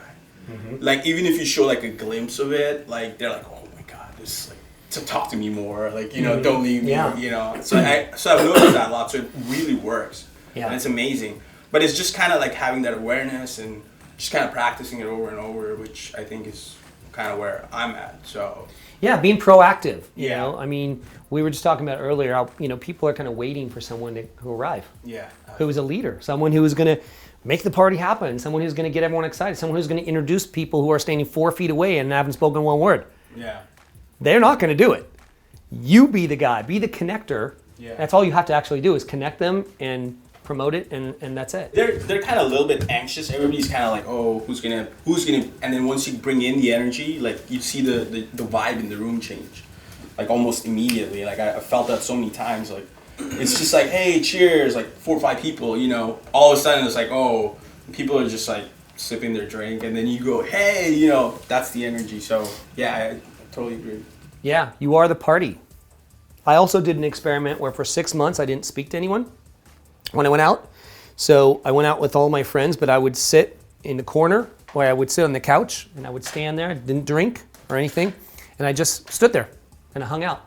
And my friends would go, dude, you gotta walk around with us. No, I'm not doing that right now. I'm trying an experiment. I'm just gonna sit here, hang out, have my cool vibe. I didn't feel self-conscious. Girls would come up all the time. Hey, what's going on? Are you okay? What are you doing? You wanna get out of here? And then my friends would come back and go, what's going on? Why are you making out with that hot girl? What happened there? I go, she came over to me. I go, you guys can spin your wheels walking around this place, but I'm just gonna sit here and just take it all, right? So it's that vibe. You're doing just like looking around. Well, you know what the thing was, is I wasn't smiling and I wasn't frowning. I was just kind of like, you know, like this. I was like watching TV over the bar. I wasn't always at the bar. Sometimes I was standing like in an aisle or something with all my friends, and they were walking around. I would stand there, or I'd stand and have like I maybe have a Pepsi or something, and I'd have or a water, and I'd have my elbow on the higher table, you know, one of those cocktail tables, and I'd just sit there and I just watch people, just watch them, you know, and that's it, and that's all I did. I didn't do anything else. I just sat there, stood there, and did that, and then people would come up to me. I sat in a chair once on the side, and there was a chair next to me. Some girl came, sat down next to me, and I swear this happened so many times. I'd be either sitting on a couch by myself or a chair by myself, and there's something next to me, and a super hot girl would eventually, she'd be watching me or something, wonder what's wrong with me, come over, sit down, we'd have a chat. She'd find out that I wasn't in a bad mood. I was just chilling. No, I'm just chilling, you know, been out a lot. I'm just, my friends are hanging. I don't feel like walking around. Just taking it easy, you know, just relaxing, taking a little break, like very positive. And she'd be like, well, where are you from? And I'd be, oh yeah, blah, blah, blah, blah, blah. I swear to God, like 15 minutes later, the girl would say, can I kiss you? And then, you want to get out of here? I would never say anything like that. And then I would end up leaving, and my friends would come around and say, where are you going? Where'd you get that girl? I go, she just came up to me, but we're out of here. So you guys enjoy doing this. I'm gonna go here, do that. Right, so enjoy walking around and trying to talk to girls. I'm gonna leave. You know, the result was better, and I did nothing. So I proved that you could actually do nothing. Now I don't teach doing nothing, because what will happen is if you're not at a certain level, you will actually do nothing. And you'll, right? So that's why I don't say, hey guys, I'm gonna teach you how to do nothing. I'm gonna sit in a corner and girls are gonna approach you, which is what some guys think I'm teaching them. That's not what I'm teaching them. So you said, if you're not at a certain level, what do you mean by that? I'm saying that you understand that most communication is nonverbal. So it's not what you say and how you're walking around, it's who you are. So you got a genuine care feed. Right, and so then it becomes, then you really start having choices in your life, because then it becomes about how you want to live your life. So you don't feel like you're boxed in because you have to live a certain way in order to get a certain result. Now you know you can get the result by doing anything. So then you decide, I didn't enjoy sitting around after that 6 months and saying nothing to no one. That wasn't any fun, but I proved my theory. So, okay, now I know that. I'll file that away. I didn't drink for 3 years, did crazy wild stuff, proved that theory. So it's about a choice, but I don't feel like I have to do it. Because I know very well that I could leave you guys all at the bar and I can go sit on a stool over here and the women will come over to me, but that's not how I want to live my life, so I don't. So that's what I mean. Yeah. I feel like I want to share something personal here. Okay. I just got with a girl this week and it was super casual, and the state that you're kind of describing is how I feel after I've just been with a girl. But that state, for some reason, in the past, has left me, and I turned into this other kind of needy version of myself. And it's only when after some kind of like, you know, event has happened where I've just been like, oh yeah, I can take or leave, and I really feel like helping people, and I feel like being more social now. There's this kind of like, it's like getting a fix, you know. I know it's wrong. I know it's wrong. Uh-huh. Right? I can hear it. I can tell the story that's going on. Yeah. There. But it's just like I feel like the more experience you have at that, the easier it is to stay in that energy. That's kind of, yeah, I'd just love to see that. You know, I've never seen it. Nobody in my circle for my entire life I've ever seen sit, have a really cool vibe and had a really hot girl. Seen average girls, for sure, but not a really hot girl come up to a guy and say, hey, can I kiss you? Can we go? Like, that would be mind-blowing for me to see that. Yeah. You know, tell yourself that that's normal, obviously. Create a story where that happens all the time. You see that all the time, and it happens to you all the time. And it's even easier with the smoking hot girl to be more relaxed than it is with the average girl. If you just change the way you think about that, then it could start happening for you. Yeah, there's that fix. We all have been through it, where you think you need that again, you know. And the funny thing is that yeah, we all enjoy it and we love it, but you can have more of it when you let go of it. Ironically, it sounds crazy to most people. How can I let go of it and have more of it? Just do it. Just let go of it, and you'll have more of it. And your life will be so much more fun and less stressful because you won't care about it. You'll just go out and have a great time. Stop focusing. And whatever happens will happen. And that's it. Stop focusing and beating yourself up over what could happen, it didn't happen, and what it means about you because it didn't happen, and all that kind of stuff. That's kind of where I'm at right now. I've learned to be happy without anything, just like hanging out. And I actually enjoy everything much more. Like, I enjoy talking to people now. I enjoy going out. Yeah. Whereas before I didn't at all. It was a chore. It was just one big, like, it was work. Like I felt like I had to do it. So what made you start enjoying it? Was there like something you noticed how when it was a chore, then how you would just enjoy? I did a lot of inner work. Like I did a lot of releasing, a lot of doing the story, like Brent says, and I went out, and eventually it got to the point where it was like, whoa, these people actually do want to talk to me. This is enjoyable. I actually like doing this just for doing it. And it became, fun. Instead of before, it was just like, it was just painful. It just hurt to do it. So now I feel, my feelings basically changed from negative to positive about the same event, which is talking to people or socializing or whatever. It changed from feeling like complete crap to feeling, wow, this is fun. I wonder what's going to happen tonight, One thing that worked for me kind of in regards to that was I would get laid and then, like you said, after a while, it's like I felt like I needed it again, and then I'd go back to caring about it and getting stressed. And then I remember at one point I was like, man, I'm stressing myself out so much about this.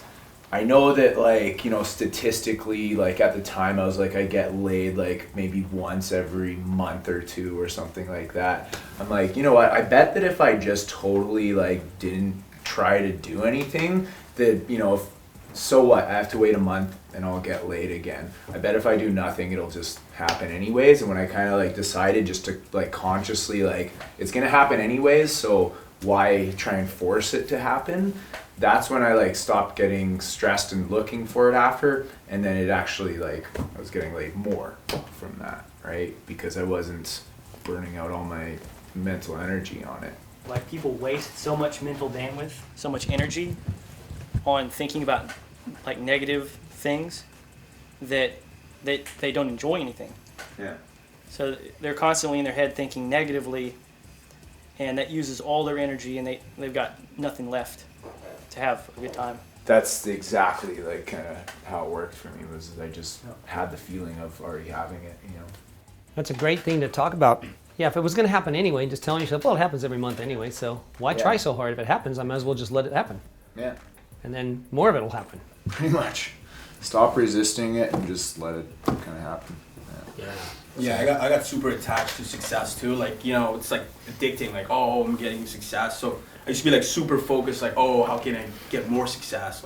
I want it all the time, and it was just such a weight. It's as bad as being in a it's not as bad as being in a negative state, but it's still draining. It's oh well, what can I do? Why am I wasting time? And at a certain point, listening to you and just kind of getting in my vibe, I realized you know what? Who cares? Like literally, who cares? Like, who cares if I slept with like 10 girls or 5 girls? No one's gonna care. So I kind of like just relaxed into my vibe and started kind of flowing, and everything just started coming. So I'll like walk out of the gym, I'll talk to a girl, and she's like, "Here's your number." Next day she comes over for a date, like bang her, like whatever, right? It's like before I used to be like, "Oh man, what should I say? Like, what should I do?" Like I would have all these like thoughts around my head, which would actually limit you. It limits you a lot, and you can't actually be in your flow. You can't be yourself. And the more you're like, you just kind of expect it, the more you kind of like just relax and be in your vibe, you're like, oh, whatever. Like, you get in that kind of vibe, which is an amazing place to be. So then you can really express yourself. You can be yourself, and you can be funny and whatnot. But the more you're attached, the less you can. That's been my experience. Yeah, like if you're if you're talking with a girl at the bar and you're thinking like, how can I rush to like make this happen right now? Yeah. Oh shit, I gotta jump to this step and then this step and then I gotta get her number or whatever. Yeah. And then if on the other side, if you're just like, whatever, we're going home together anyways, I don't need to try and do anything. I'll just sit here and enjoy the moment, right? Yeah. Everyone do it. Enjoy the moment. Enjoy the moment. Yeah, enjoy the moment. Enjoy the evening. Enjoy the night. Enjoy the weekend. Just enjoy. What's your biggest advice for being in that peak state most of the time? Believing that it's possible to be in that peak state all the time, and it's a choice. It's really that simple. I'm not going to complicate it, but it's really telling yourself every day as part of your story, I'm always in peak state, and it's easy to be in peak state, so I'm in peak state all the time. Really, that's what I tell myself in the mirror. And I don't maybe use those exact words, but I'm always at the next level. I'm always innovating. I'm always being better. Every day I'm better. Every single day. It's very easy. Everything's simple, fun, and easy. I like adding that to everything I do because then you convince yourself that it's actually simple, fun, and easy, which are really great things. And so then you stop thinking about difficulties, and it's a challenge to be in that state. Oh man, I wish I could be in that state all the time. Just be in that state. It's your choice. I don't care if you've had 3 hours. I've done all these experiments. 2 hours of sleep, 3 hours of sleep. I'm so charged right now. I have so much energy. And it changes. It all changes. Now you still need sleep, but I'm just saying that in those moments, you can bring yourself into those levels. It's a choice. Your mind is super powerful, and it can accomplish it. I will pace around my place sometimes in between like calls or taking a break from being on my laptop, and I'll be walking around going, okay, the next idea, the next innovation, I'm going to the next level, this is what I'm doing. Yeah, I'm like psyching myself up, and I'm really getting excited, and that's how I do it, really. It's so easy to come up with new ideas, so I'm going to come up with one in a minute or something like that. I'm constant in a flow of next level ideas, and then I start getting really excited, and as soon as I come up with the idea, I go to my pad and I write it down, or I go to the computer and type it in, or I take action on it, or send an email or whatever. And really, sometimes it's just like that. Sometimes I'm on my phone and I'm like, oh, I got to send this out, or what a cool idea I just got, because I'm telling myself that ideas come to me easy and frequently. Next level ideas constantly do, and I think about them everywhere, and everything inspires me. Rather than, because I could get stuck in, and I'm going a little bit different direction here, but I could get stuck in, I could only be inspired when, or in the morning, or at night, or when I'm driving my car, or when I'm in the shower, or at the gym. No, I'm inspired everywhere. Everything inspires me. I'm inspired at all times. So therefore, you open up more possibility to be inspired at all times, right? You believe what you tell yourself. It's normal to feel bummed out or feel like shit for a few days or a day or whatever. Maybe in your world. It doesn't have to. It doesn't have to. No, I'm kind of being funny, but you do need rest.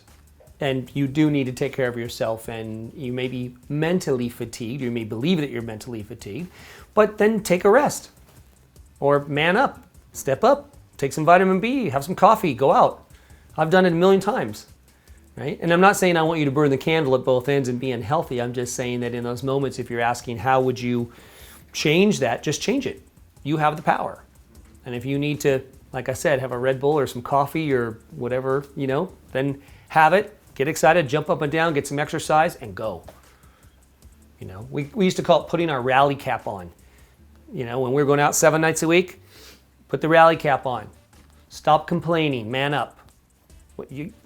Really? Life could be over tomorrow. Are you going to go out tonight or not? Let's just step up. Let's go. Put the rally cap on. Get a cocktail, get your coffee, whatever. I don't care what you need to do, just do it. And man up. And we did it, and we went out, and we were so happy we went out because everything happened, and it was all great, and we got all that experience. But we could have laid on the couch. It's easy to lay on the couch, or can be. If you have like that depression at any time, just don't turn it into your story. It's just like, oh, I'm like hungover, or I'm tired. That's all it is. And turning it into like, oh man, now my life sucks again, or something like that, you know, that's only going to prolong it, and then you turn it into who you are, right? Look, you can feel however you want to feel about anything. I know your automatic pilot is to go to the downtime or the depression, or though this means I'm a loser or I'm ashamed of what I just did. I mean, if I really lived in the shame of what I just did, I wouldn't even be here talking to you guys. I'd be in an institution somewhere. So you've just got to let all that go. It's part of who you are. It makes you who you are, and you use it to go to the next level, and that's just what you do. Like, one thing I learned from you, it's like, oh man, I feel down. That's the sexiest thing ever. I can even touch myself. Oh, that girl just rejected me. Awesome. That just gives me a hard on, you know? You know, because it's just feelings, it has no meaning, so you can label it whatever you want. And if you get excited like that in a fun way, like you had an awesome video about that, and you can just best reframe. And you get emotional about it too, because you're already on an emotional wave, so you just kind of be like, awesome. Exactly. That's right. There are a couple girls in town who are angry that we haven't slept with them. And so, because we don't pay attention to them, so they'll say mean things. They'll say, you disgust me. I go, stop arousing me. You're arousing me right now. No, I'm not arousing you. You are disgusting. I'm telling you what you're doing is wrong. I go, you're making me so hot right now. Look, if you want to bang, just come out and say it. No, that's not what I'm saying. That is what you're saying. Right. So, yeah, you can make anything what you want it to be. I liked how you framed it, even as they're angry that you haven't slept with them. Yeah. Which is like on that same level. Yeah. That's the how else? Why else would they be angry? I'm a nice guy. I'm cool. Yeah. I mean, I'm not a mean guy. I'm not some dickhead. Like, there's no reason to not like me. Yeah. In my mind. So it has to be that. You know, it has to be that I haven't slept with her, so that she's just angry. And rightly so. It's okay. I understand her plight. Mm-hmm. It's what sexual charity is for. It's what my sexual charity event, which is ongoing, by the way. It raised a lot of awareness. She just waits. She just wants to know when's her turn. That's right. She's hoping. She's waiting. And she's very angry. I know where she's at. Frustrated. Yeah. Sexually frustrated. Yeah. It just arouses me even more. That's what I say anyway. So yeah, that's a really great point that you brought up. And it's a good way to look at things. And you can tell yourself, you can convince yourself of anything. People do it all the time. Look at really crazy people. They convince themselves of all kinds of stuff. Well, yeah, some of them have mental disorders, but even normal people, like you would say, normal people can convince themselves of any reality, really. I mean, we hear it all the time. So if that's the case, then boy, that's exciting to me, because that means I can convince myself of a next level life, and then I'm living it, and then everything's possible, and so use it to move forward, you know, in a good, fun, healthy way, since you know that you have that power. You are powerful, and you are the thunder from down under. Okay? And this is your team captain, right over here. Hey, mate. Ahoy. Exactly. And that's how we're doing it.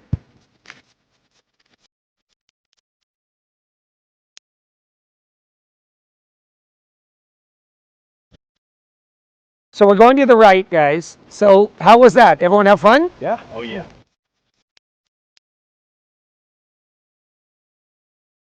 Was it a sexy stalker or a scary stalker? We're going to take a left here.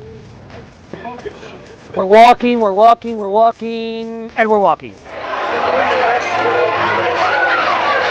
towards the bar, everybody. Come on. Go. Hey there. How are you? Good. Good to see you. Cheers. Happy Friday. Happy Friday. Hey now. The gauntlet. Hi, how are you? Good, how are you? I'm Brent. Allie. Allie. Hi, Allie. Nice to meet you. Nice to meet you too. Hey, Patrick. Oh, like 100 friends over here too. I just know them from prison, and I don't really want to pretend I know them. So It's one of those, right? it's like one of those things. How have you been, darling? I'm amazing. How are you? The same. Listen, the ass grabbing has to stop. At some point. Out of control. Bring can no longer feel it.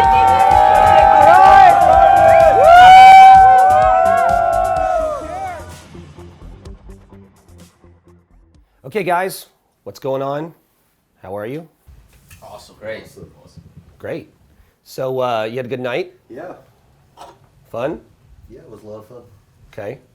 What did you guys learn so far?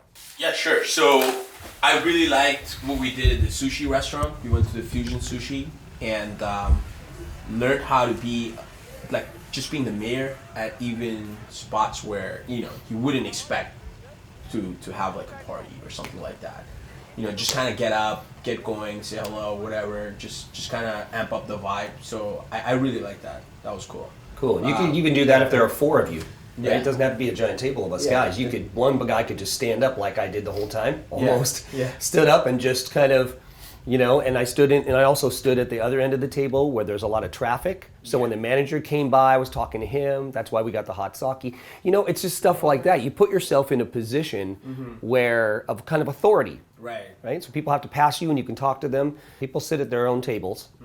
And they are having a time, right? Yeah. People were screaming and yelling and doing sake bombs and stuff, Yeah. but they weren't interacting with anyone at any other tables. No. Right? So that's what our purpose is to help them either meet each other or say hello to them and break them kind of out of that little thing. Right? And that's what we're doing, I think. Like the girls table next door would just like turn around and be like, "Are you guys Snapchatting?" And then they just they're like talking about all these funny things, and a lot of funny conversations and interactions happen through this, which is just like funny material. Like the girl was like, "Oh, I'm surprised I can handle chopstick under the influence of alcohol," So it's like, what's your blood alcohol level right now? Right. It's definitely over 0.08, So just yeah. We should carry that next time. Yeah. That's always fun. Carry a breathalyzer. Yeah. Yeah, so it's important, right? And you see how people are capable of it, and they are friendly when you say hello to them with the right vibe. Exactly. So they're willing to do it. Yeah. It's just no one ever facilitates the doing of it. Right.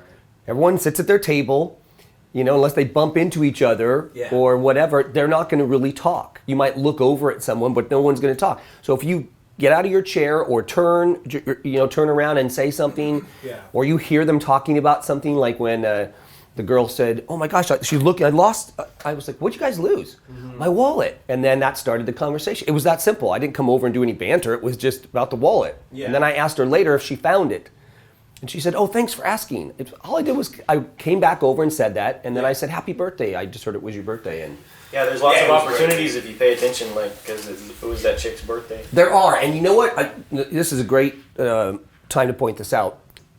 If you're doing what guys normally do and what guys are normally taught, right? It's you want an answer about where this is going to go right away, and so you can't go back to the table if you fail, right? If you get rejected, let's say, if you do it in a traditional way, "Hey girls, what's going on? Listen, I want it," right? You're either going to something's going to come out of that that's positive, or something that's going to come out of that is negative. Either way, if you're not hitting on them and you're just being friendly, you can go back like 6 times to that table, because none of those times were you being creepy or hitting on anyone, and so they're okay with that. And I like that, because I want to eat my dinner and hang out with you guys, and then maybe turn around and say, how was your California roll, or what? "Oh, it was great." "Okay, cool. Where are you guys off to now?" It doesn't have to be done immediately. Like, you can do it over a half an hour. And I think that's really something to take from this. Yeah, and you help people escape and have a good time and just enjoy themselves and enjoy like the interactions a lot more. And you know what? If people are having a good time, help them have a better time. Yeah. That's a whole other thing, right? So you could say, well, all these people are already having a good time. Yeah, but there's a better time to be had. And you could facilitate that. You can be the catalyst, the inspirator, the mayor. They have no idea what a good time is. Right? They think they do, but they're in that little that table. Yeah. And when you open it up, now a good time can be had. Right. And when you move with purpose. You see how I move with purpose everywhere? I walk around, I act like I'm like really the manager of the place, the kind of the co-host with them, along with the manager. Yeah. I'm up, I'm talking to people, I'm going over, I'm coming over and I'm checking on you guys, right? Did you notice that? Yeah. I come over and I check on you, I'll put my hand on your shoulder, how's it going? Everything okay over here? That's what the host does. That's what the mayor does. That's what the manager or the owner of the place does, or they should do. Right. Right? So if you're really a good restaurateur or a maitre d' or a host, just as if you were inviting people into your own home, you would walk around and say, "Hey, how's everything going? How's the food? Yeah, drinks, everyone? Yeah, cool. You having a good time? All right. Well, where are you guys off to later? I don't know. Oh, cool. Couple of bars. Awesome. I think those people over there are also going. If you guys should, connect up and whatever. Well, anyway, have a good time. I'll come back and check on you later. Yeah, those are questions exactly what a manager would ask too. Right? It's just, how's everything? Do you need anything? Where are you going later? What's the occasion? Right? Is there an occasion? I heard some yelling over here. Oh, it's so and so's birthday. Oh, well, happy birthday! Great. Let me get you a drink. Get you a birthday shot or so. Right?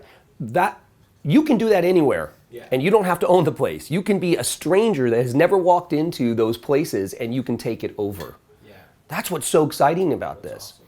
And once you get over that initial fear of, will people like me? Will I be embarrassed? They're going to reject me. Maybe I have a creepy vibe. Practice. Work on your vibe at home. Work on your vibe when you're out. Do that inner work. And you have to go out and practice and get feedback. And once you get over that and you have changed the reason you go out in order to give and help people escape and have a good time, there is no anxiety anymore. You can walk around and just imagine them sitting at the table watching you do this. If you saw someone walk around, hey, what's going on? How are you guys? With authority and confidence, you're going to respond. You're not going to think that person's an idiot. Now, there are, if you have a creepy vibe, of course, you're going to say something. You're going to think that. But put yourself in their shoes. Yeah. And I think the other thing is a lot of places and parties don't have that element actually. It's missing. The host themselves, they have some anxiety or something. I've been going to a lot of charity events, a lot of the next level parties, networking mixers, and I see the host is not doing that themselves. These parties are missing that element. So to be able to create that exact thing. Yeah. I've been to a charity event and the dude that was running it was just in his own group and didn't go and talk to anybody. And was right. So why would people want to go back to that party? Because they're okay, maybe I had a good time with my group, but then what this is we're kind of getting everybody together. We're doing it at restaurants and stuff like that, but doing it at your own events. Now that would be really awesome because most of the events it's not happening, And I noticed that even when I go out to some of these high-end clubs or something, and you got these promoters.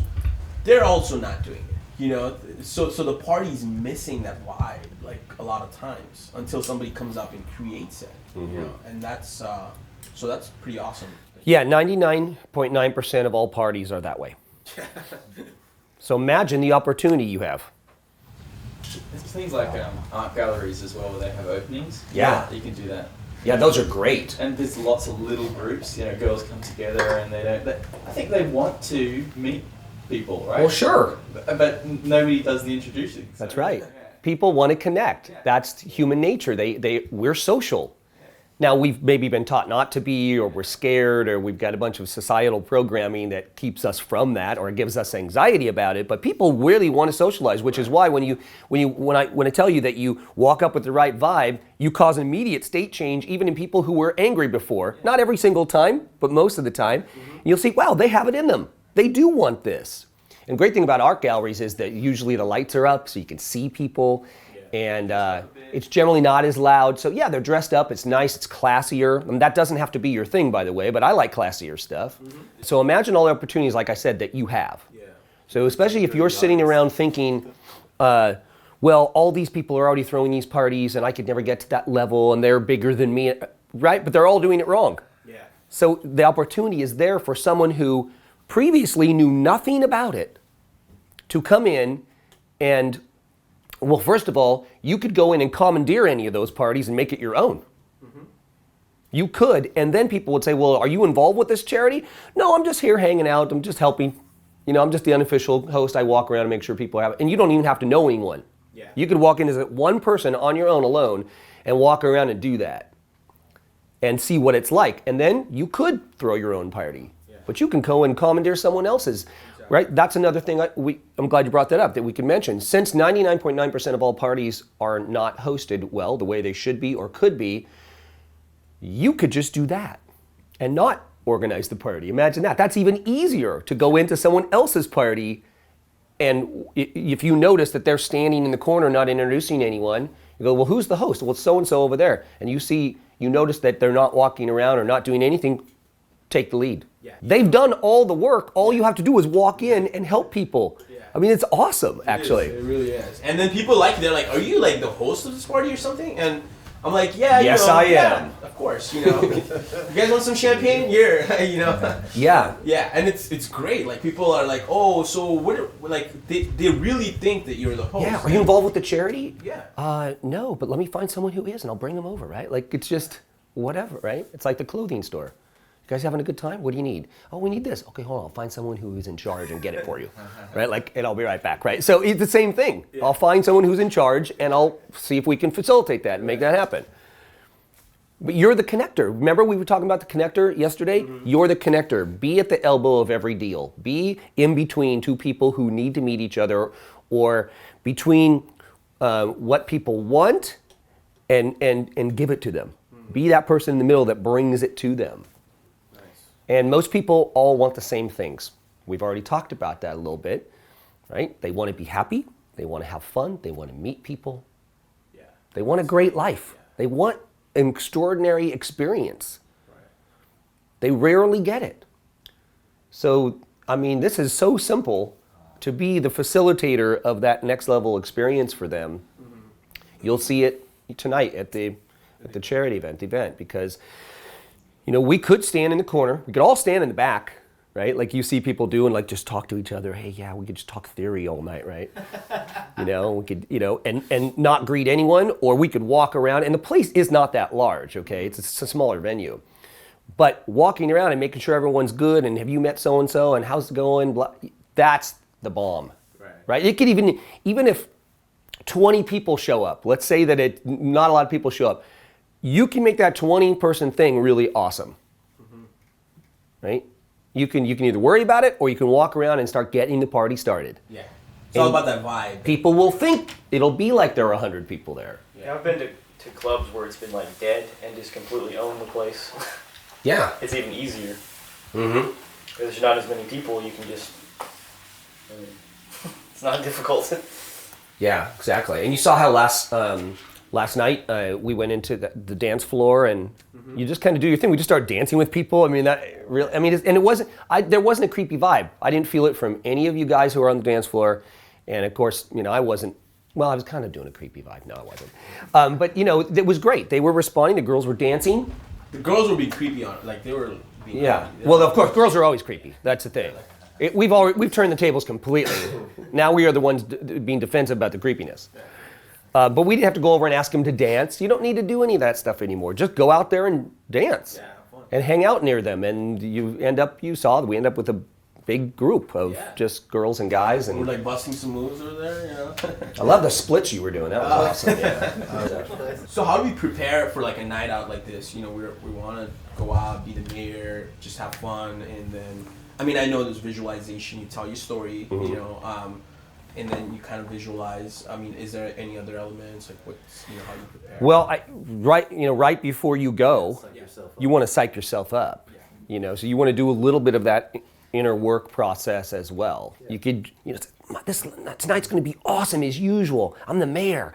Everybody responds to me positive. I give and inspire, and they love me, and everybody's happy to see me, and it's going to be awesome. I'm going to walk around and introduce people, and they're going to love it, and they're going to have the greatest time of their lives. And you just get yourself psyched up before you go, so that you can combat any of anxiety that you might have as you're walking in or when you walk in. When you're in the place and you feel like you're kind of off, you can just go to the bathroom and just do it there, for example. It's like you could. Reset yourself and. Yeah, you can reset yourself at any time. Yeah. No one says you can't walk out, take a few minutes outside, or walk around the block, or if that's appropriate or whatever, go into the restroom and just take a deep breath and just let your anxiety go. I know it sounds easier said than done, but it's really truly that simple. There's not a complicated process. And just remind yourself how awesome you are and how people like you, and remind yourself that, all those people out there really need my help. They do. They need my help. So why am I standing in here all weirded out? I could be in there helping them, out there helping them. Sorry. There's always someone getting another cocktail in the background. Which I don't know if that's good or bad to be promoting, but it is what it is. What's a good brand for a cheap champagne? Like inexpensive? Inexpensive champagne? Yeah. Okay, so Good tasting. Yeah. I would say Louis Roeder is good. That's a good one. It's about $20. It made in the same people that make Cristal.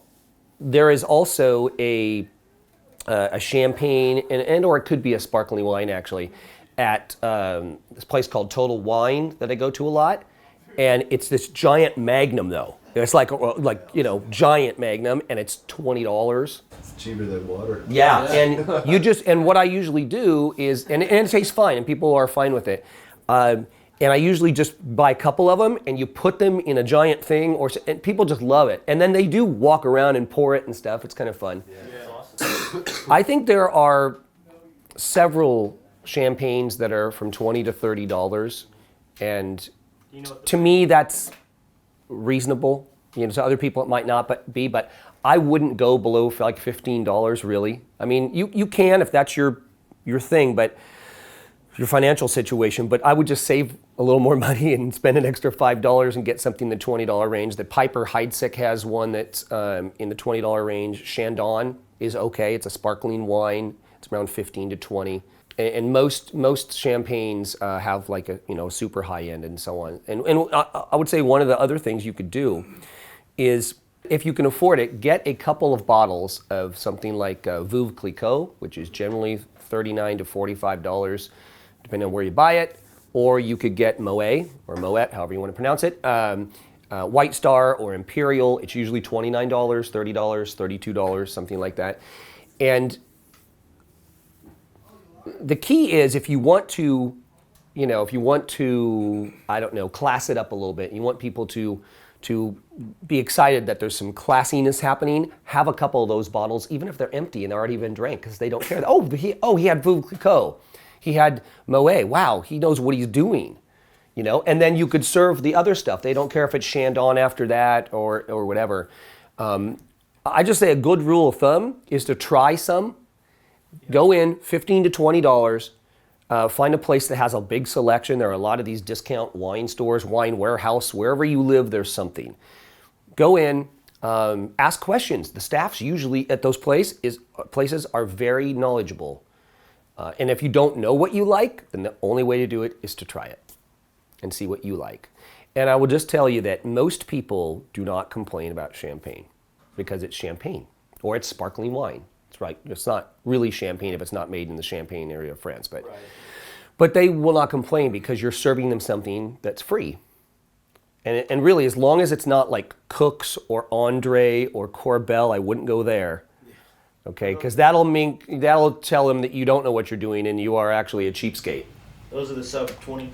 Those are like, some of those are like $5, $9. I didn't think you could get a good champagne for $20, honestly. I thought it was going to You can, I think, yeah. I mean, there might be some people who would debate that, but I think that, between $20 and $40, you can get some great champagnes and great sparkling wines. Well, I've had very expensive champagne. And yeah, if you're a connoisseur of it, and like if you were a wine connoisseur, you would notice all the subtle hints of this and that. But the general person is not going to do that. And the general person who likes to drink champagne is not a connoisseur. Mm-hmm. And your brain can trick you too. If you put cheaper champagne in a bottle of Dom Perignon, people will have no idea if it's actually that or not. I was in the city morning, and I was just chatting to some people, and I invited them to the event tonight. I just got talking, where am I from, where are they from, and why are you here, sort of thing. And then I was like, I'm meeting up with some friends, and one of them is holding a charity event tonight. If you guys are not doing anything, just come along. It's good cause. it'll be fun. And they were like, oh yeah, we've got dinner plans, but we might drop by afterwards. I remember it was at Uncorked, which was a wine tasting place. Yeah. They were like, oh, we like wine, you know. Yeah, And, great. yeah. Okay, that's great. That's great. Awesome. There's a couple ways that I do it, and that I suggest you can do it what he did. The only thing that I would say is if you're not doing anything, I would take that out. Because I don't care if they're doing something. This is what I'm doing, and this is what they should be doing. That's the only thing. Okay? It was great, though. It was awesome. And I used to say the same thing. So it's you guys coming to the wine tasting tonight? The charity event tonight? Yeah. You guys coming to our party tonight? What party? Oh, this party, we're having a little charity wine tasting event, wine tasting for a cause, and it's for animal rescue, and it's right up the street at Uncorked. It's going to be awesome. It's only $20. Goes to charity. It's going to be a good crowd, yeah. So that's one way, right? And then there's, so what's on the agenda? You know, that's what I do all the time. What's on the agenda? What are you guys doing later? What's up for tonight? Oh, I don't know, blah, blah, blah, blah. Oh, cool. Well, feel free to stop by our party. We're having a charity event up here at Uncorked, and the same spiel, right? Feel free to drop by. No pressure, just feel free to, you know, I don't say no pressure, but the idea is feel free to drop by between 7 and 10, anytime. Yeah, it's gonna be a good crowd. I think we're gonna have a fun time. And it's for a good cause. So that's how we're gonna invite people. It's almost like you could just walk around, even Sharkies, and, you know, hey, what's going on? Happy Saturday. I'm gonna be saying happy pre-Super Bowl. Yeah. I'll be doing that a lot. Happy pre-Super Bowl. You know, it's so natural, guys, right? So, and for those of you watching, if it's not Super Bowl, you could you pick something else. But my idea is that use what's available to you first. Right. Okay? Happy pre-Super Bowl. What are you doing for Super Bowl? Who are you rooting for? Even if you're not a big fan of the Super Bowl, you say, oh, I don't care. My teams aren't in there. Or, you know what? I'm not a huge fan, but I love Super Bowl. Right? So you can make anything sound awesome, even if you're not a sports fan. Right? And then you could just go right back into how long have you been following your team? Oh, like forever. Oh, really? Oh, they'll say, no, I used to be a fan of so-and-so. And I go, oh, that's cool. So where's the party at? Well, the party's going to be over here. Oh, cool. They going to have a good crowd over there? Yeah, I don't know. Actually, we don't know what we're doing yet. Just tell them the truth. We don't know what we're doing yet. We're going to see who has the best crowd, and we're going to party there. Right? So you don't have to have this great social life. You don't have to pretend. Tell people the truth. That party actually sounds good. Maybe we'll drop by. It's the truth, right? Maybe we'll drop by. I'm not telling you guys to lie about anything. Tell the truth for wherever you're at in your life, in your social. So if you came to Hermosa Beach by yourself, same thing. You don't have to have any friends, no social life, nothing. What do you got? What's up for Super Bowl? Oh, well, I hear they have a great party here. Yeah, well, maybe I'll drop by. And if you meet a lot of people, you could actually join those people for Super Bowl Sunday that you just met on Saturday. Yeah. Or you could show up someplace on Sunday. But you know what I'm saying? So it's going to be happy pre-Super Bowl Sunday or pre-Super Bowl. I'm going to mix it up a little bit today. But I'm always saying happy Saturday. And then you're going to hear me say a lot, what's up for Super Bowl? What are you doing for Super Bowl? And you guys should be doing that as well. So it's like one big event. Gather information. Find out. Maybe there's something I don't know about tomorrow that's going to be better than maybe there's some party that I'm just not aware of. But who knows? So you want to be out doing that. What did you learn? Well, from seeing you at Fusion, I learned that talking to other people can be pretty simple. And at the same time, when you're talking about it right now, I was thinking about how I used to do that at parties. I used to just go in and talk to crowds, and they'd be looking at me with smiles and everything. And so it makes sense to me. Yeah, I just have to get back to how I used to do that, being carefree. So I learned that. That's possible again. Awesome. What did you learn? Well, just from you describing, like I didn't catch on the first time. I thought you were just being Brent. But like the way everybody described that, like all you did was at the restaurant, you just stood up at the table, and that's so fucking easy. Like that's being the mayor. Just stand up, see how everybody at your table's doing, and then you can bring other people in, and it's just that's effortless. Most of the time when I think about mayor, I think about you've got to walk from this end of the bar to this end of the bar and doing all this, and like the way you're describing, it's like super simple. Mm. So, I think a lot of guys don't know that. So the mayor is a state of mind. You can be the mayor anywhere. You can be the mayor standing in one spot, or you can move around. The mayor is a vibe. Yeah.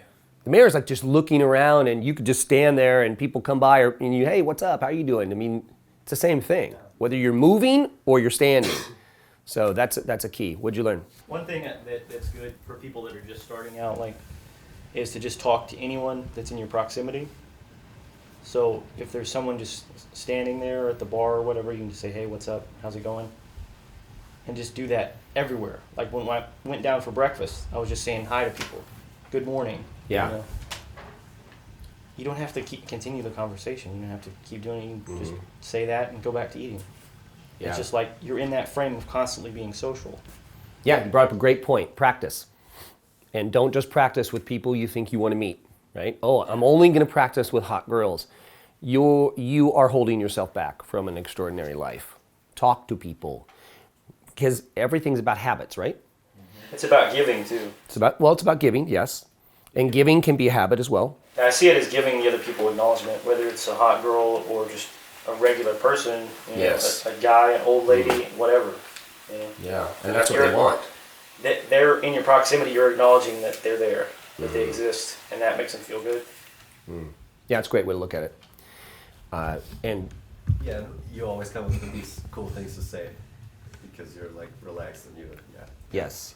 And yeah, I just feel like I'm a little bit still too much in my head to come up with that stuff, and it's practice. So. It is. And the moment you stop worrying about being funny or coming up with some clever line, you will come up with it. It will pop into your head because you're not worried about it. Because you know that you could say something normal and it would be the same result, right? So I don't have to banter with people. I can. And I'm relaxed enough that I can just make up stuff. Or I don't have to. I can just, no funny stuff, just, And you all have it inside you. That's the thing. All of you have it inside of you. You just need to unlock it. Just need to reveal it. It needs to be revealed. Practice. Yeah, and practice. And I just want to touch on the habit thing again because I think it's important. As he was saying, the more you open up and practice being social, just purely social, even greeting people, hey, what's up? Good morning. How are you? Anything like that? How's everything? I've told you this before. 2 words that can open up a huge life for you. How's everything? You could be walking by someone who's not even going to answer and go, hey, happy Friday. Oh, happy Friday. And just move on. My point is, you do that enough, you'll automatically do it all the time. And so, you won't pick and choose either. And here's my point.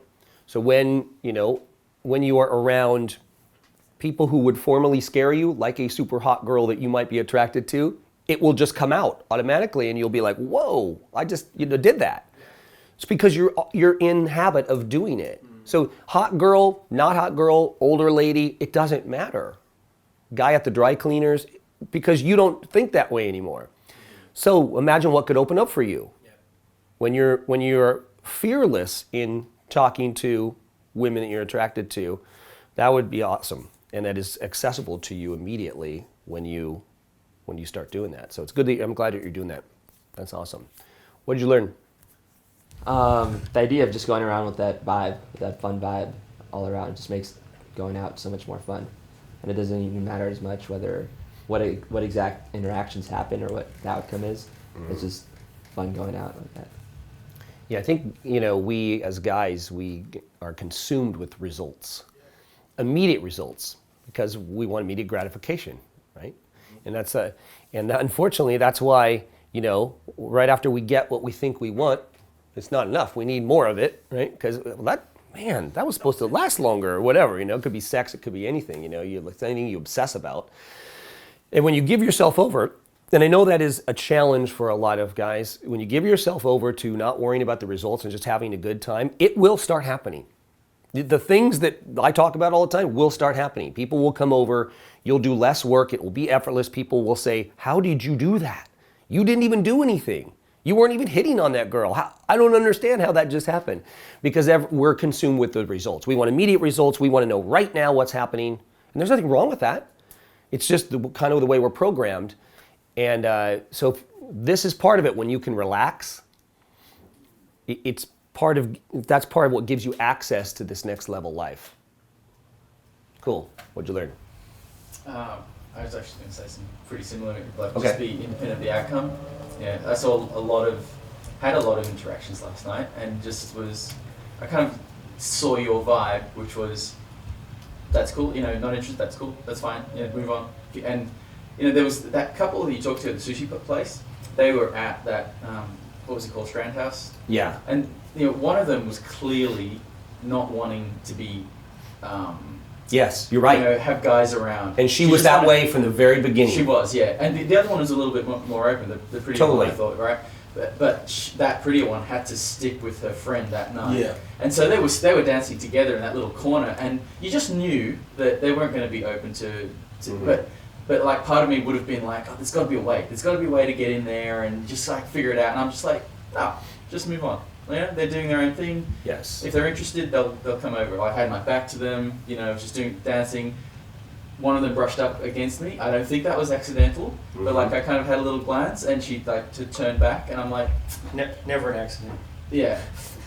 It's true. So nothing you know, is random. Yeah, I'm just, part of me was just like, well, I think she would be interested if her friend wasn't there, but that's not the situation. Just move on. You know, Yeah, move on. Other girls on the. It's her choice to go out with her friend who's in a bad mood. Yeah. And her friend clearly was in a bad mood. Now, this is a great opportunity to talk about this.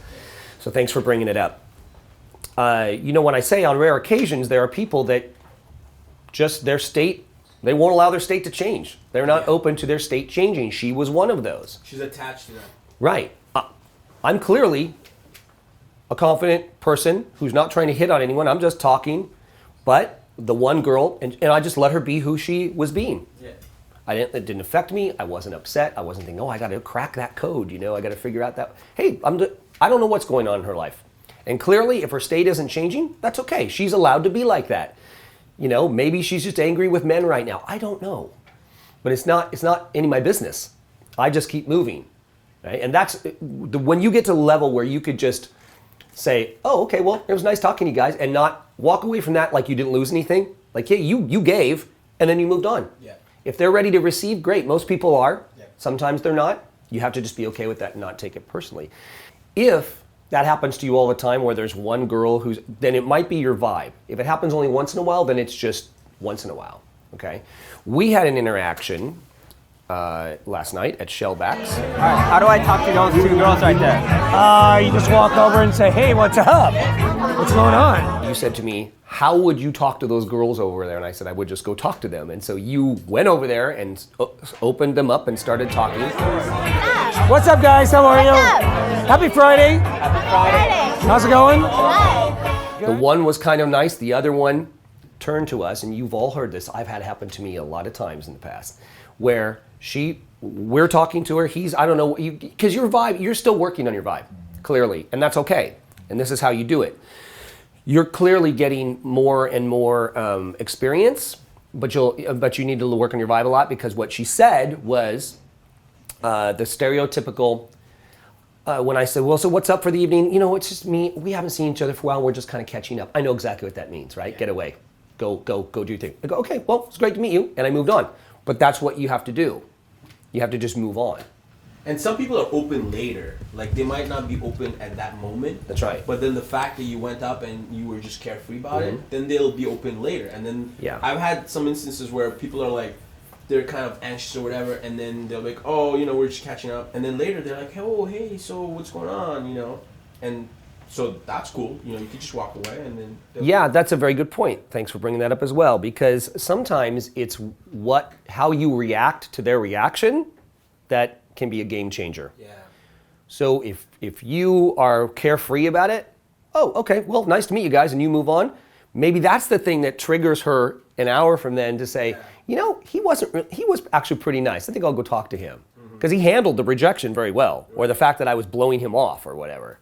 So it's important that you handle those blow-offs. So it's the vibe. I came over and I followed you over there. So I spoke second. You spoke first, I spoke second. And there was an interesting little vibe going on there. You know? And you'll get to the point where you can go over and do that, and they'll be happy to see you. Cool. Okay, what'd you learn? So a couple of things. When we were at the restaurant, I was one of the last people to arrive. And just when I came in and I saw you working the tables, I've actually never seen it. I mean, I've gone out to restaurants before, never once seen it. And when I saw it, my brain was like, huh? what's like I know what you were doing, but I was just like, oh, that's what it is, you know. So there was that, and then also, this is kind of like a small interaction. Doesn't mean anything at all, but just I turned over and I saw you were talking to some guy that I don't think you knew him, and his vibe wasn't. I don't know what you said, or he said something. You just maybe cheers, whatever, and the conversation didn't really go anywhere. He didn't say anything, and you just sort of turned and started talking to a girl. And it wasn't like, I see a lot of people, if they try to talk to someone and maybe it doesn't go well or whatever, there's kind of like a little bit, you kind of see they're a little bit like, oh, you know, oh, that's too bad, or whatever. Or, there's kind of a sense that you kind of wanted them to, you know, be happy to talk to you or whatever.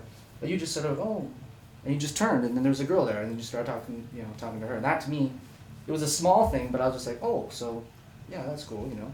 Not every interaction is going to be like this, whoa, incredible friendship that, you know, occurs, but, you know, you just move on, and there's something else right there. You know, it's cool.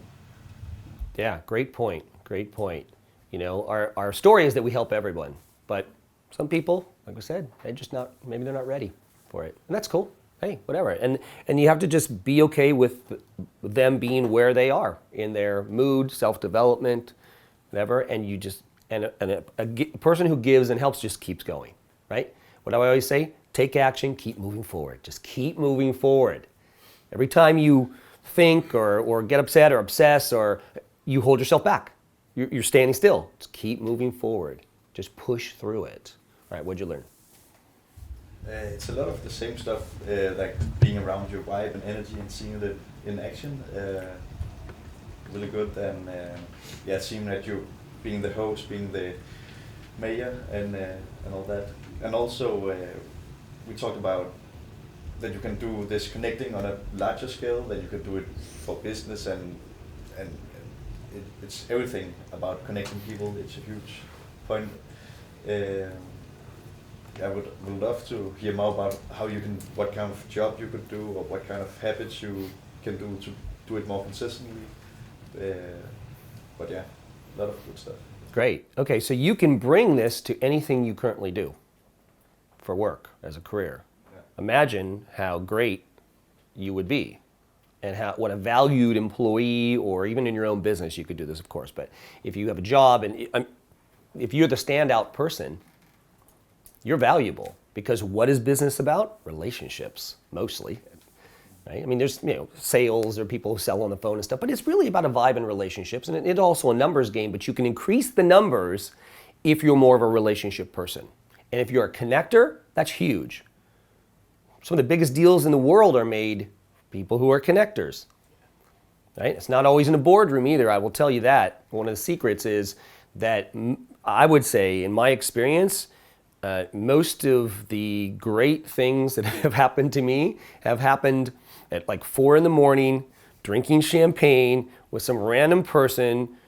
That bond cannot be replaced in a boardroom. I'm sorry, it just can't. So if you don't want to increase your social skills, then you are probably going to miss out on some of this, just the way that it is. So work on your social skills and be a connector, because, you know, so many times it's happened to me, where I will show up someplace doing business with someone, and whether presently or in my past, and people will say, how the heck did you two meet? How do you know him? Like, oh, it's a sordid story. It's very disturbing. You don't want to hear about it. It was like 4 a.m. There was a party going on. We're in a jacuzzi with all these people. We're drinking champagne. Oh, okay. No one can compete with that. I'm sorry. They just can't. No one can have the better bond than you have with that person. So this is very important if you want to bond with people, friends, for new friendships with men, with women, with people. It's amazing, and they want some of it. They're like, how do you do that? I want to do that too, you know. So it's very important. So you could bring that to anything. There are lots of I don't know if you were this is what you were asking, but there are careers that lend themselves to this as well, right? Maybe a publicist, right?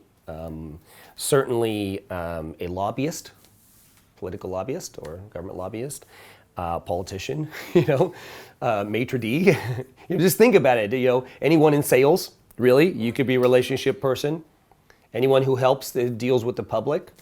So I think it goes back to what I said, is that you can bring it to where you're already at and what you're already doing. Okay?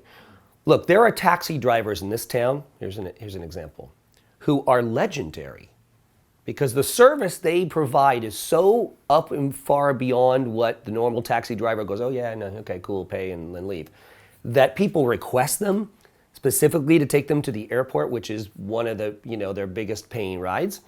There's a guy I met who, I was in there at 2 a.m. and he had like 3 pizzas stacked in the other seat and he was handing pizza back to us.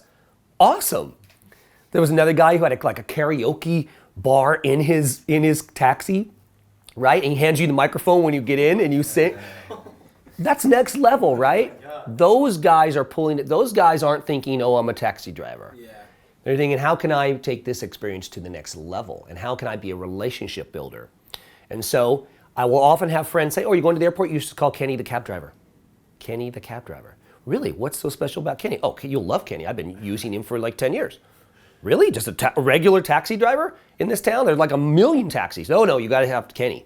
Because Kenny will come to your house and pick you up. He'll also bring you coffee. He'll do, right? Who are you going to spend your money with?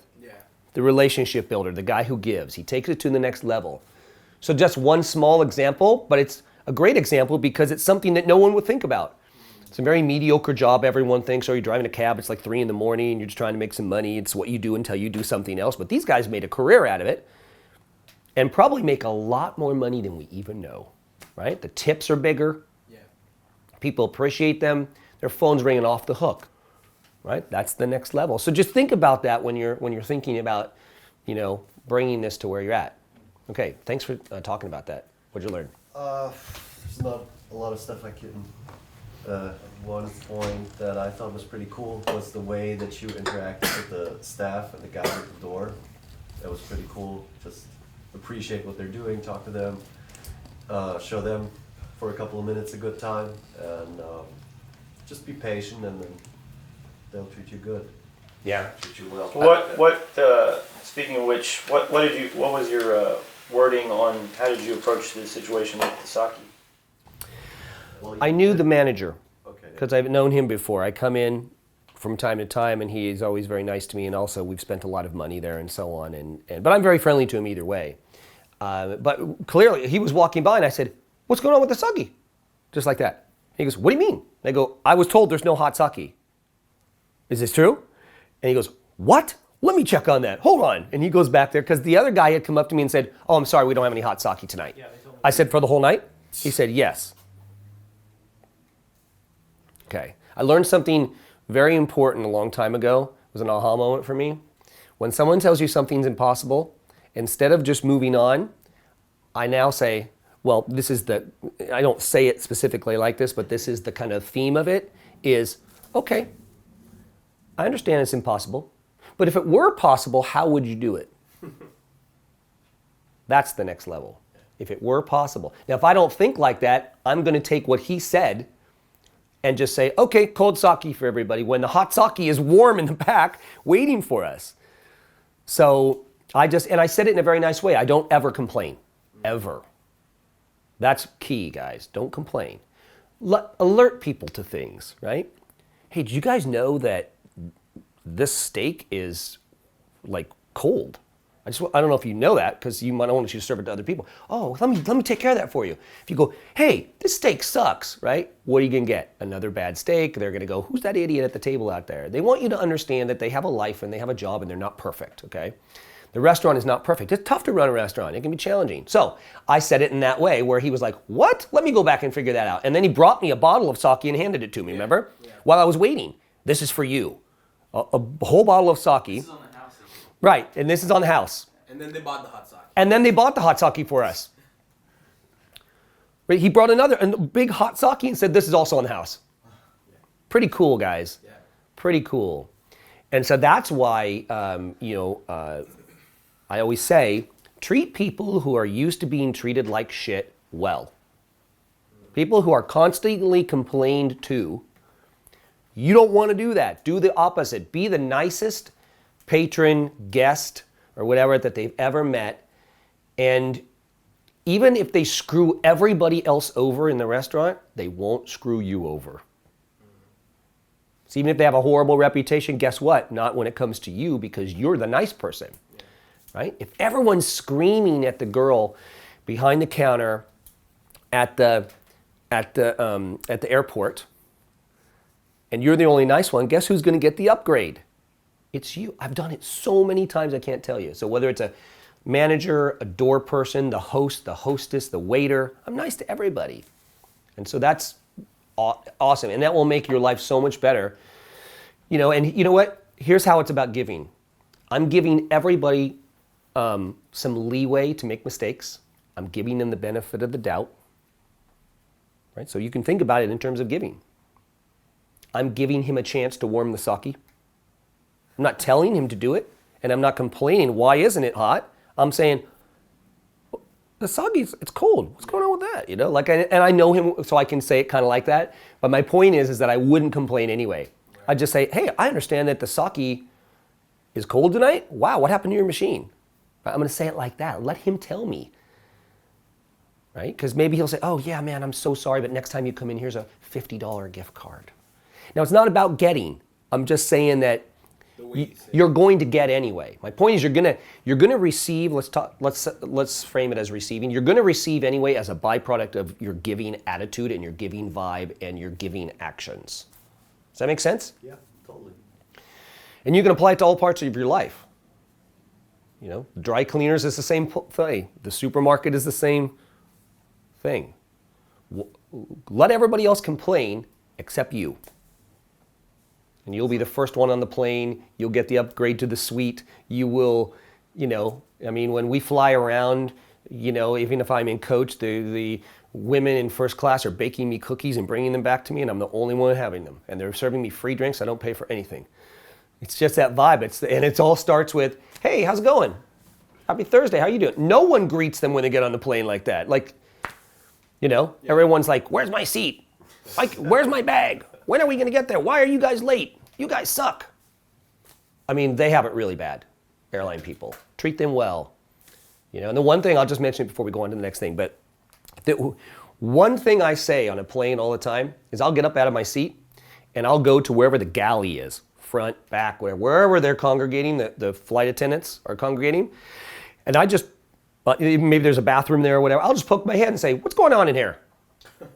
That's all I say. What's going on back here? What are you guys up to? Oh, we're just hanging out. What are you up to? Oh, I don't know. Just looking to see if you've got some extra food or we can go into the bathroom. Oh, do you want something? Let me give it. Yeah, you want a sandwich? I'll make you one right now. Whatever. It's up to you. I know you guys are busy. And then, where are you guys from? And we just start this conversation. But anyway, they're making me a free sandwich. They're heating it up. They're doing a panini press thing. They're like, someone's giving me a bottle of wine. I'm going back to my seat. People are like, where did you get all that? And then they just keep coming by with more stuff. So anyway, and it's fun to think about that because how often do you have that experience on an airline? But that could be anywhere, a hotel or whatever. So that was kind of my point. What would you do in the hotel situation? You just talk to the... Well, first of all, I always look to see if they have a name tag on. They generally do. Hey, Susan, how's it going? How's everything? How's your day? Cool. Great. Well, I understand you have an awesome room for me. That's all I do. Just that. Every single place I fly into. Yeah, I think we do. Let me see what I can do for you. They always say that. You know what? Let me see what I can do for you. And in a lot of cases, I get an upgrade. Just because I said that. People don't say that when they walk up there. This is really important for everyone watching. This is like so important because your life will be so much better. People go walk up and complain. You have a reservation. Hope you guys have a good room for me. Like, do you guys do upgrades? Really? Why not? That sucks. Like, what the hell? I'm an American Express card holder. Freaking called someone too. Who's your manager? Right? Right? Like, it's bad. That's what they hear all day long. They get complained to.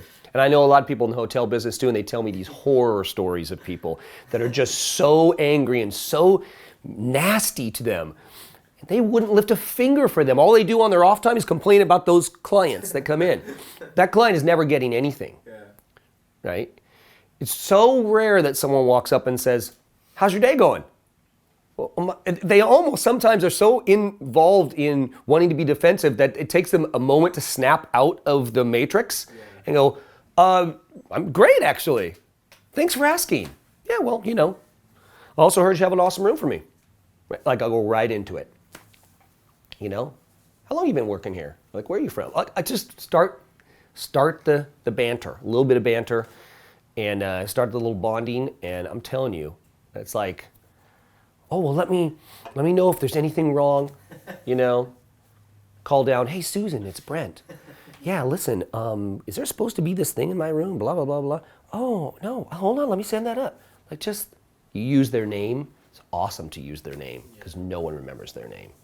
They think they're faceless, they don't count, they deal with the public, which sucks. Dealing with the public sucks for most people. No matter where you are. You're a bartender, you're a doorman, you're a flight attendant, you're a hotel clerk. It sucks. People are nasty and mean and angry about their lives, and they've taken it all out on you. So flip it around and take your life to the next level. It's huge. What is? Do you have any particular like things that you say to bartenders? Yeah, I go. How's your night going? How's everything? Same thing. How's your night going? How's business? Oh, cool. Yeah, great. And if they're hanging around and it's not super busy, I'll go. How long you been working here? Oh, blah, blah. Where are you from? So I will ask people where they're from in that context because I'm bonding with them. And then I always overtip. You know, I'm not saying that if you have a bill that, you know, where the tip would be $15, you have to give them $30. If you can afford it, do it, but give them $20. Give them $5 extra. Give them, you know, if it's the beer, if you buy a $6 beer and you're supposed to give $1, give $2. Make sure they see it, hand it to them, and they will. That never happens to them. People are cheap, right? We've all been there. We don't want to spend more than we have to, right? We're all that way about money. But that extra $1, that extra $2, that extra $3, again, access to an extraordinary life. Yeah, yesterday at Fusion Sushi, we ordered the shots.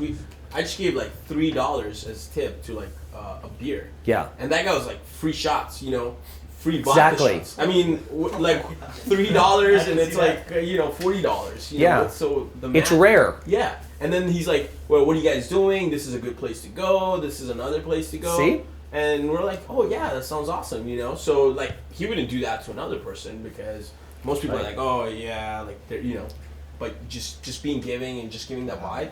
Well, and guess who's going to get their drink first when it's busy? You. Yeah.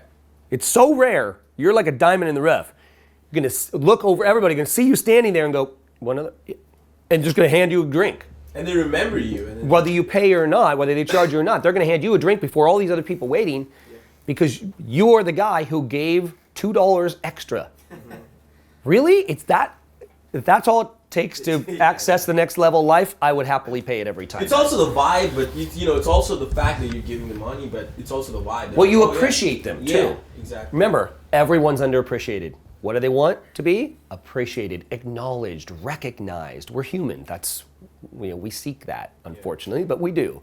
So in that case, they really do deserve it, right? So they do deserve it, and I wouldn't call them they're seeking coming from scarcity. I would say they're treated so badly that they deserve to want to be acknowledged. They deserve to the need to be appreciated. Yeah. That's why it's so powerful, right? It's just like being the host, the 1 point, not the 99.9%, being that guy. Same everywhere you go. If you're the only person who appreciates where you're at and the people helping you, it's a total next level. So do you treat, I have a question, so you don't treat women any differently than anyone else? Other than, like, I know you do some banter that you wouldn't do with guys. Well, yeah, I'm not going to do sexual banter with guys. Right. Again, that's a different weekend. That's a different program. It's a different program that I'm sure you'll be the first one to sign up, but we're not going to do that right now. Is what we're calling that one. Yeah. Sexual charity weekend. But you can literally, like, if you cut out the banter, it's the same. You treat everyone the same. Yes. Same vibe with everyone. Awesome. Yeah. And again, it just becomes a habit. And then you can add little things in. A specific kind of banter with women, with other people, and you can just add that, but you're being so comfortable that you can do that. Is there anything else you wanted to add? Yeah, actually, I wanted to add a couple of things. So actually, I wanted to talk about, I think, 2 or 3 things. So one was regarding opportunity. You know, we were at the Strand House, I think, or Circa, and you were talking to this guy with the glasses, you know, the big guy, and he's just talking about all these watches and stuff like that. And you know, at first I was like, you know, normally I wouldn't talk to someone like this, but then I was like, you know, I'm just gonna listen to this guy, you know, and I stayed in that conversation, and he kept talking and talking. And before you know, he's like, oh, well, you know, I made $100 million last year or whatever. You know, I brought in so much money. And he's like, you know, so what do you do? You know, what do you want, you know, are you looking for something? And he's like, yeah, send me your resume or something. And it's not like even I want a job or anything, but just the fact that, you know, people will give you this opportunity because you're kind of listening to them and, you know, you're kind of being present and, you know, people want to talk. And if there's somebody to listen, and you kind of bond, you know, you're talking about the bonding thing. This is like at 2 a.m. in the morning, you know, you're kind of bonding with that person. So that was good, you know, that was cool, you know, something that I normally wouldn't do. And I was like, you know what, gotta talk to everybody, you know, and who knows, you know, what opportunities might come out of it. It's not even about the opportunity, it's the fact that, you know, just doing that and being able to have it. And the second thing was like the leadership, which is like, well, you're kind of creating this vibe for everybody, and you're kind of the leader in that moment.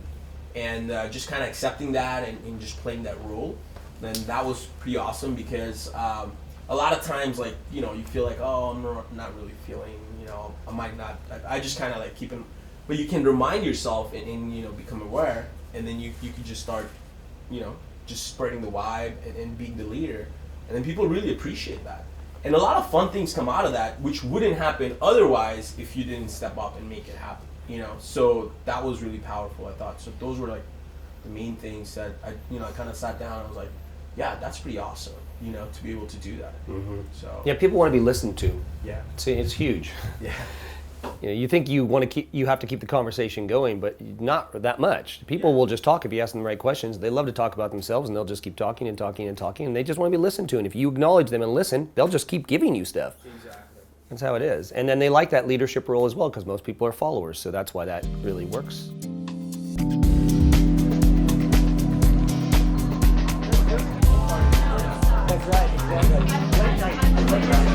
Hey, it's Brent Smith, and welcome to Wine Tasting for a Cause. Cheers.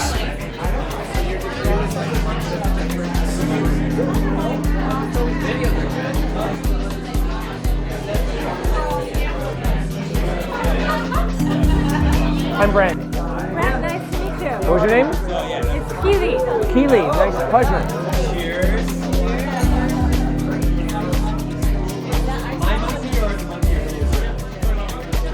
Here's the going for it. Next level, going for it. And to living life in the moment, and let's take it to the next level, and let's keep doing it.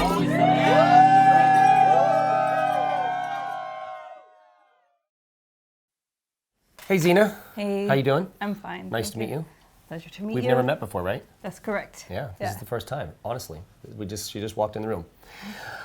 Okay. So what's the issue with between men and women and socializing and approaching, since you're a woman and you are privy to that all the time probably? Yeah. What's the biggest challenge there?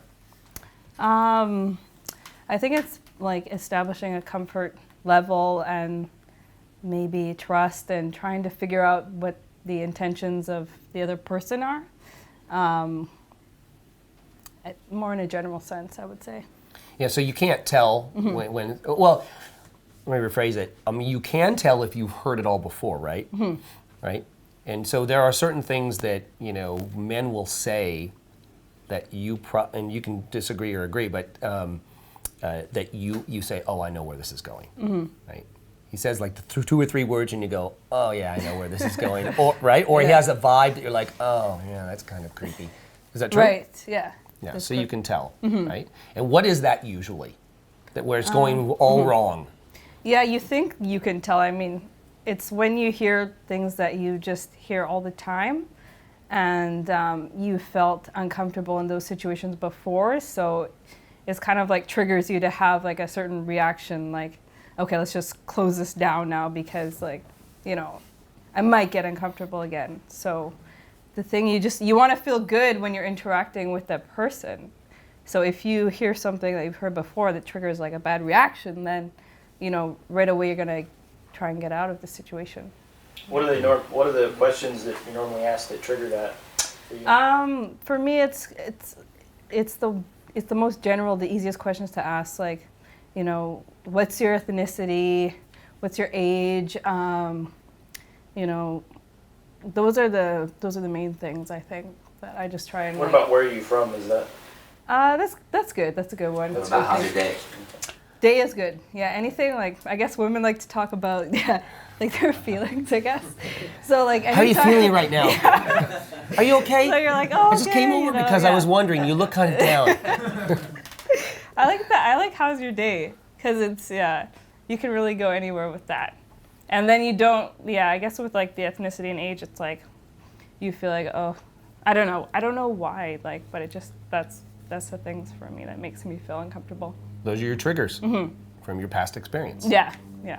That's cool. I don't think a lot of people think about that. We talk about it a lot and we say, if women are used to a certain kind of approach, then if you just keep doing the same thing that every other guy does, then number one, they're your competition. Yeah. You're not standing out, so if you do something different, and you can say very simple things too. She just said, "How's your day?" You don't have to come up with some big long story. I mean, funny guys are great, right? Someone with a sense of humor, if they have it, that's like icing on the cake, right? They can come up and say great stuff to you, but really the simplest thing could be the most effective. Yes. Yeah. Yeah, so that's something that we don't think about. I mean, we have I always talk about banter and we joke around with people. So that's like extra that you can add. But it's not complicated. It's actually very simple. We're just kind of taught the wrong things to say. We see all kinds of stuff in movies and TV and and we see our friends do the same old thing, right? And then we say, oh, I'm just going to do it better than him. But I'm going to ask the same questions. I'm just going to ask it better.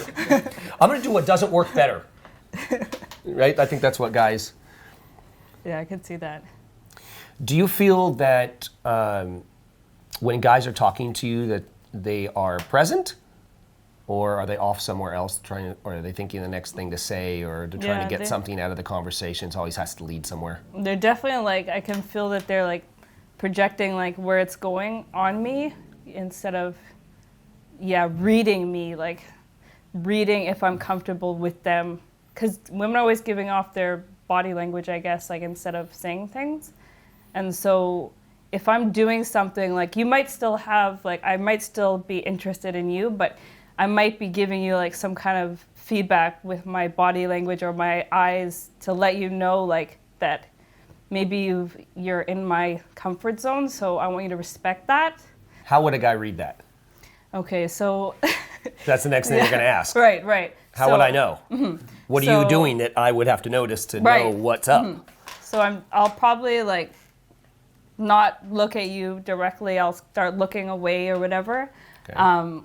And then I don't want you to keep going like so hard. Like, maybe that's what it is. Like they're trying to talk to me and I want to talk to them, but I don't want to let them know that it's going to happen exactly the way they think it's going to happen, that I'm an individual or whatever. So that they're going to have to respect the way that I want the conversation to go. So that's kind of why I guess I might act not interested. Even if I am, I might not make eye contact with them because I want them to let me, determine. You feel like you have no say in it. Is that what you're saying? Right. I feel like pressured, kind of like a guy has an agenda, and this is the agenda, right? And there's no room to wiggle around. Yes. So you're going to start doing things with your body, maybe turning away, looking somewhere else, and not directly at him, and giving him those signals. I think most of us have seen that, right? Most of us have had a girl looking away. We're like, what is she looking at? Why is she looking at me? Uh-oh, here it comes. She's going to blow me off any second now, right? Like the rolling of the eyes almost, but not like that exactly. But. That's interesting. So then you feel like guys are talking at you instead of with you? Yeah, that's what you're trying to determine. Like, I'm trying to make sure that they're going to talk with me instead of just at me.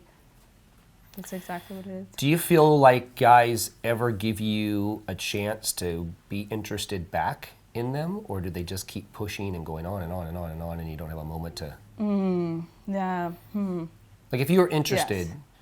Would a guy generally know that? like when I talk to girls, I give them a chance to also be interested back if Right. there's going to be any interest. Yes, I yeah. just don't keep going. Right. Yes. Yeah. You need to give them the space. Yeah. To act interested back. Yeah. Is it true that, and maybe just, I don't know if you differ from other women, but that if given the opportunity that you will take some action with a guy that you like or see, or you'll be assertive in some way or manner? If you felt comfortable and not yeah. judged and things like that? I mean, Yeah. is it possible? Yes. Definitely. Okay, that's what I'm saying. Is it possible? And definitely, if you've seen them do that for you, then you would do Okay. it back. You know. So that would be the circumstance, because I know every guy wants to know that. Like, okay, if you were talking, or if I'm standing somewhere, you know, because we always say, well, you know, women will be assertive. I think if you make them feel comfortable, Yes. they might even approach you or whatever. So what would the circumstances have to be for you to be assertive, or maybe even initiate contact, or walk over to someone, or say, hey, we should get together sometime? Just as simple as that women mostly don't say to guys, because Right. guys are always pushing that on the women. Hey, let's get together. Let me get your phone number. Let's do this. We're going to go here. Right? What? So the circumstances would be what? Vibe, or you being given that respect first, or? Combination, like they would have to do something, be assertive towards me, and then I would know that I had like the space, like he was saying, to do it back to show that I'm also interested. Or if you are getting to know them, like if you're either working with them or seeing them daily or regularly every week, or you're going into their shop, then at that point, like if the person, let's say if the guy is working and you know you're a client or whatever, you know as a client you have to be the one who's assertive, because they might be in a bad position because of their working. So that, you know, then I think a woman would be more assertive if she knew you, if she saw you regularly. Okay. We talk a lot about how that trust and comfort and I want to say support, but non-judgmental vibe towards women and rapport, if you want to call it rapport, can be built instantly if you are that type of guy and have done some work on yourself, and you show up as rapport rather than trying to build it for 30 minutes with you. If you just show up and you have a good vibe and we're having a conversation, that's all we're doing. Doesn't have to Right. lead anywhere, we're just having a conversation. That would draw more out of you, correct? Correct, that's correct. Okay. Yeah. You guys have any questions for her? Do you prefer like guys to be more direct about their intentions, or do you kind of think like it's better for them to kind of feel the vibe and then just kind of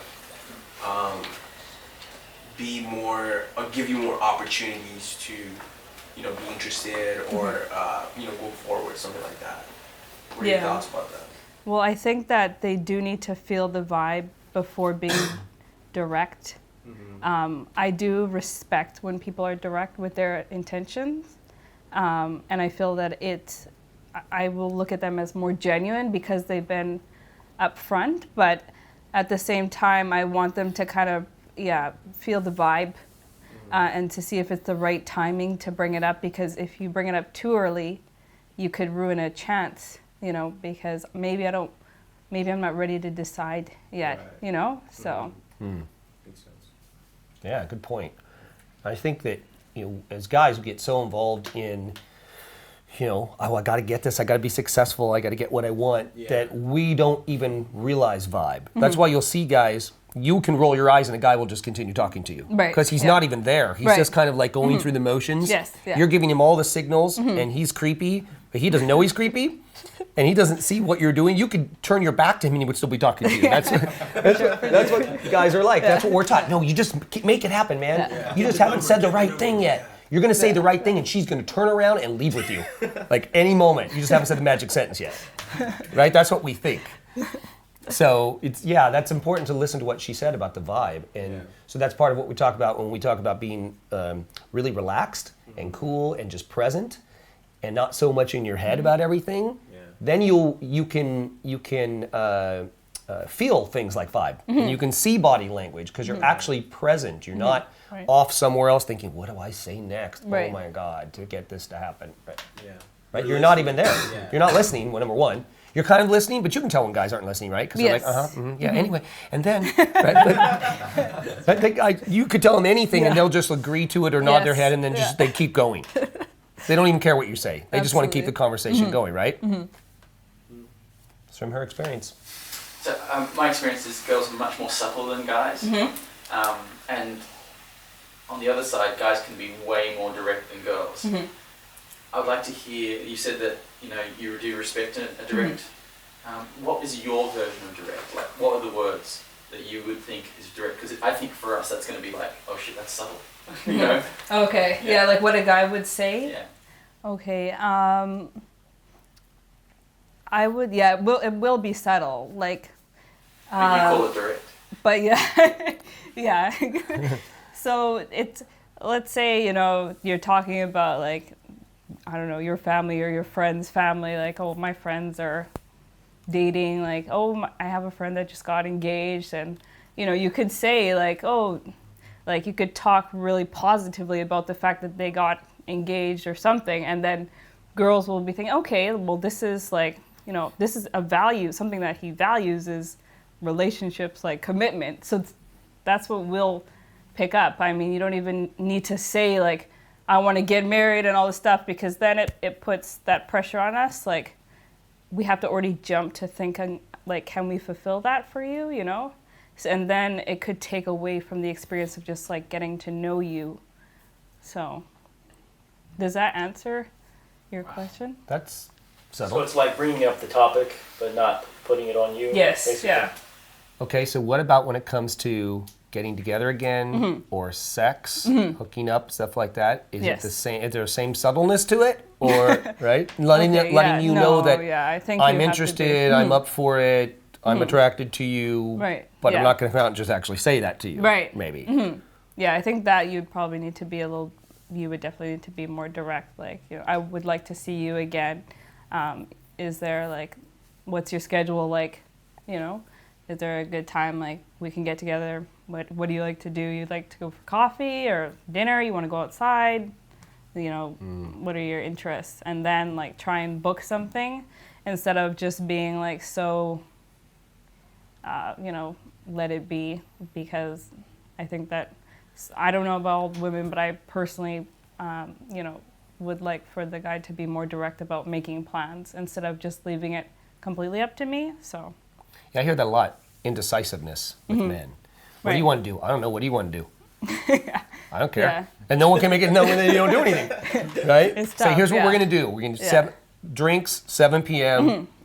my place or the bar over Mhm. there, or coffee or whatever, right? Like it's, Yeah. and then you go, oh, well, okay, Or he can even make some options, decisions. yeah. Or here's a couple of options. Yeah. What do you feel more like doing? The Mm. drinks or this, But at least he has an idea. Yeah, not just like, because if you're just like, okay, you want to get together, and then it's like, then they would ask you what you want to do, but maybe you have an idea in your mind, but you don't really want to say, especially because sometimes the guy is the one who's treating you, like, so that's why sometimes for the women, they can't really just say, they want you to come up with some options, at least.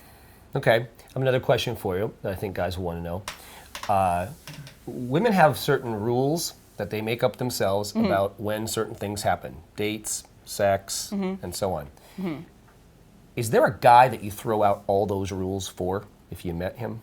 Is there a guy who is like, and I'm Mhm. talking about if it were to happen. Right. Like the perfect guy, awesome Mhm. guy, great vibe. I mean, Mhm. just like something you just couldn't pass up. Right. Mhm. Is there a guy like, is there There's a guy? definitely circumstances, Okay. like, you definitely break the rules. You have the rules there so that you can be prepared to not have the same failures that you've had in the past. That's why you make the rules. But, they can always be broken. That's important to know. They can Mhm. always be broken. The right guy, Mhm. right? The The right guy, and it's a circumstance. positive experience when I Right. say right guy. I Yes, don't mean yeah. some guy Mhm. who's a seduction, Right. who's really, he's not tricking you. I'm Mhm. talking about the right guy. He shows up. We're sitting next to each other, and you're like, let's just leave right now. Yeah, Like yeah.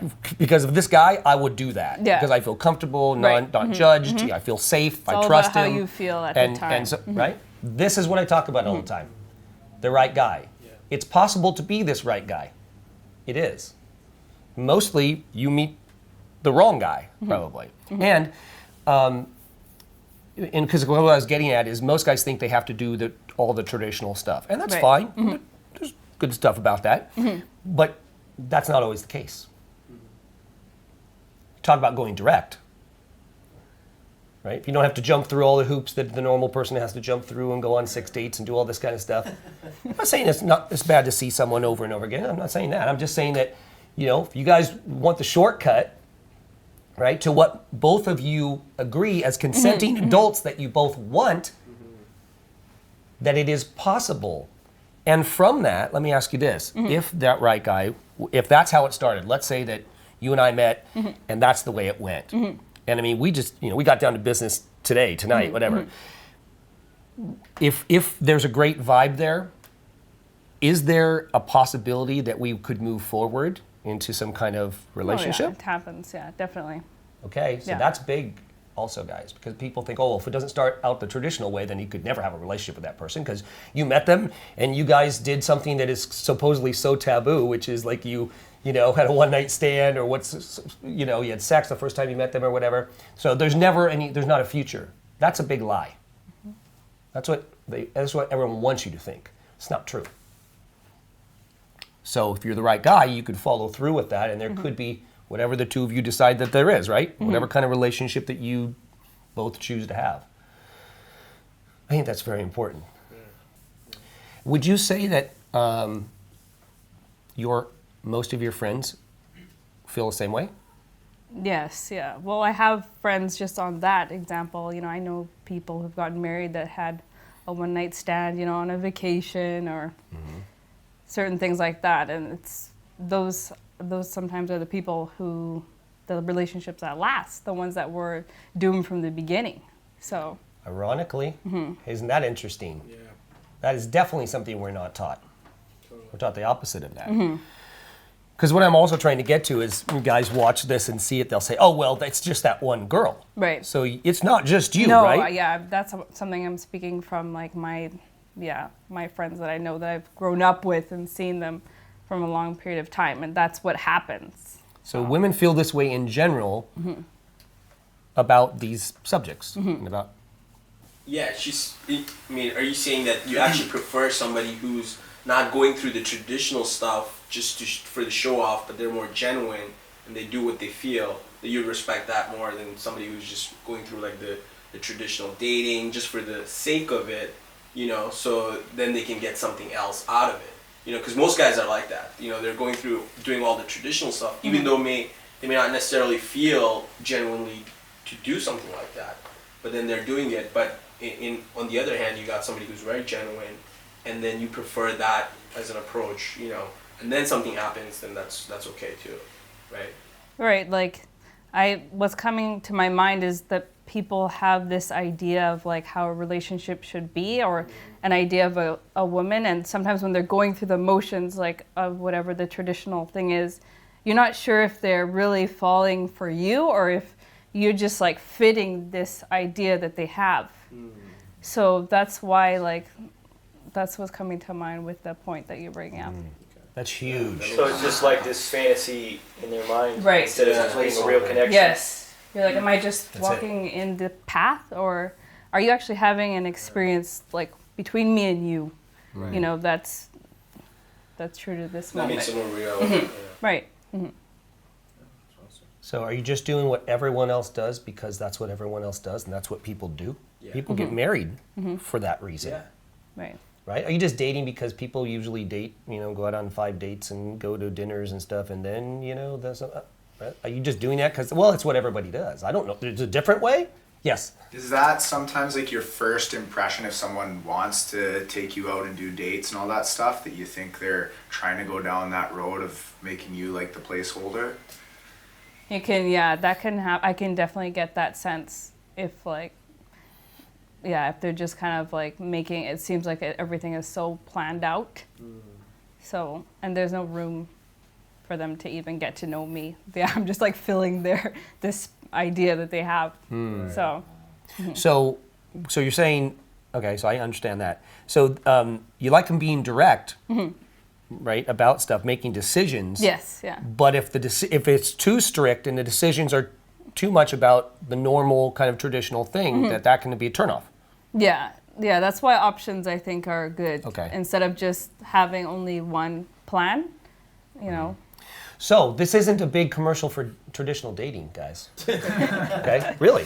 And I'm telling you, this is probably the only place you're going to hear this, ever, because it's not what people believe generally and what they're taught. So that's why someone will tell you the opposite. They'll say, "Oh no, it's about traditional dating, and here's what you do, and there's 44 steps, and you do right." Yeah.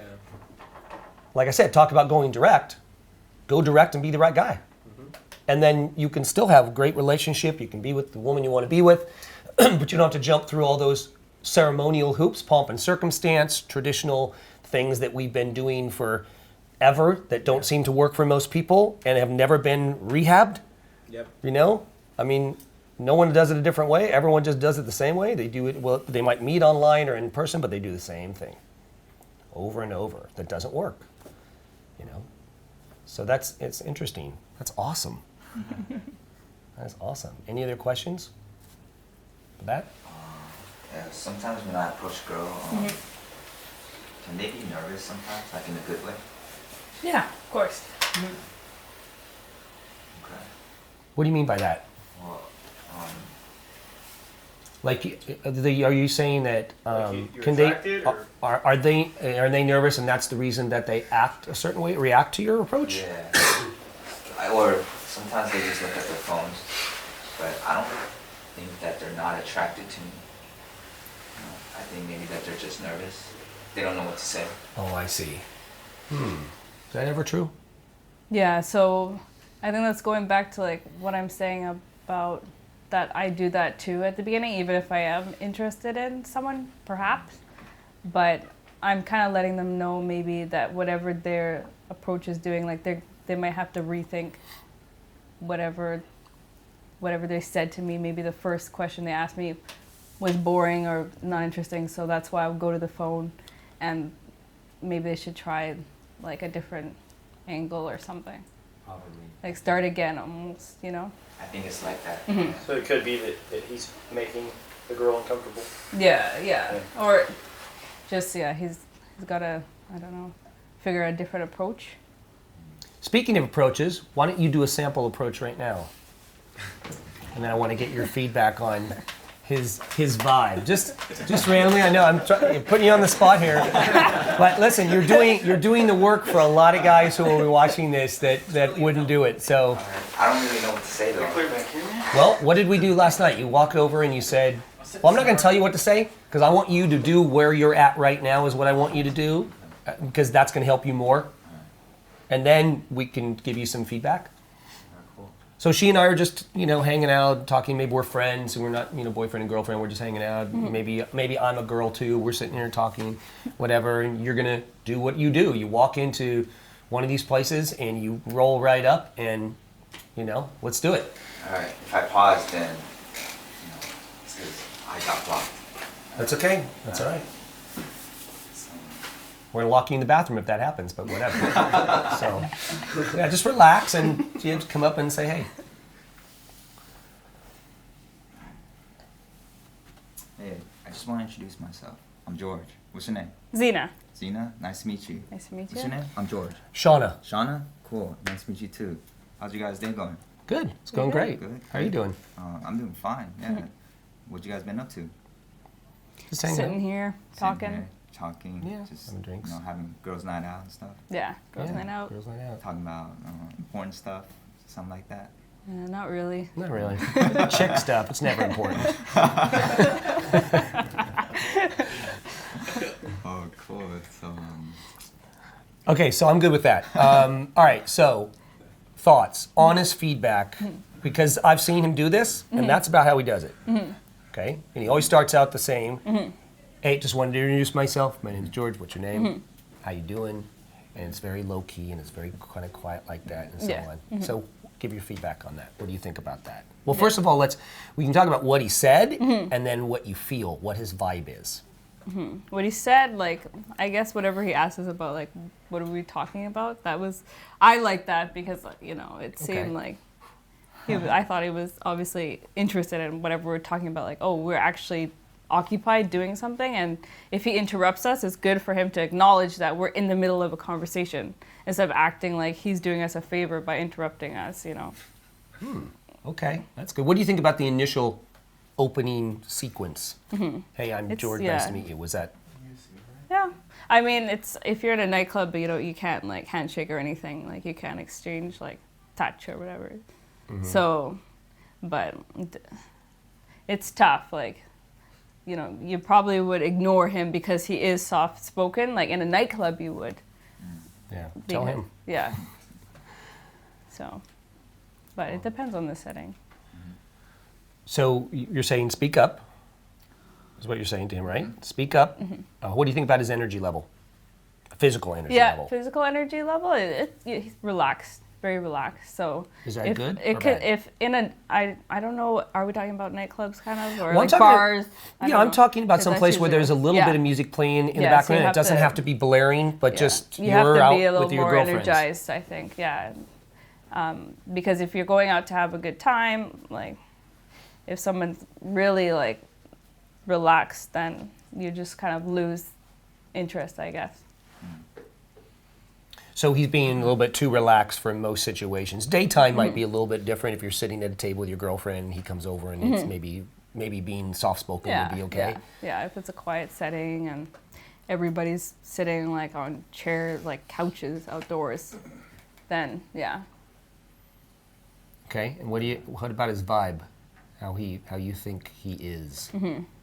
Yeah, for me, he seems like a honest person.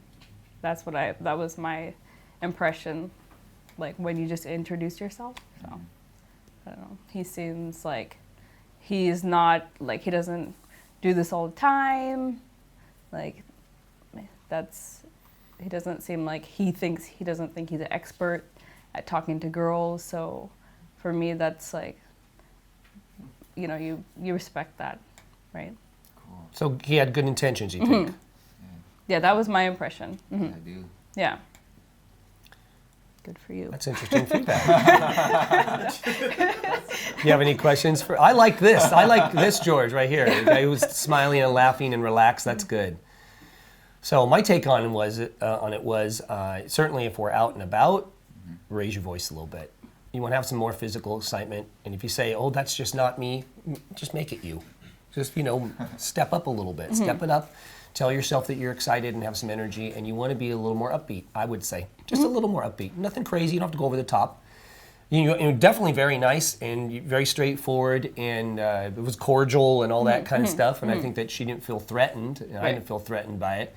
But again, just more energy, so don't be so soft-spoken, and smile a little bit more, I think, because it's good when you're like that.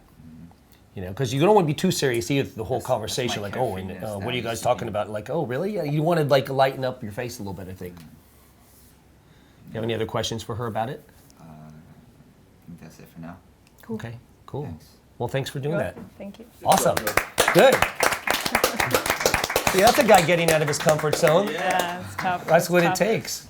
I was going to say something about the body language. You kind of were standing a little bit not square to them. And usually I find when you approach a group of people, you kind of want to stand like you belong with them, right? Like, hey guys, what's up? Come over, show part of it. So show if I was gonna, approach, assuming this table is a little bit further back, I'd go in there like, hey, how you guys doing tonight? And be more kind of in their, not really in their face, but you're part of their group, right? Yeah. Whereas a lot of times in a club, if you stand like this, they'll completely ignore you. Yeah. They'll turn their backs on That's a you. good point. Yeah. Great point.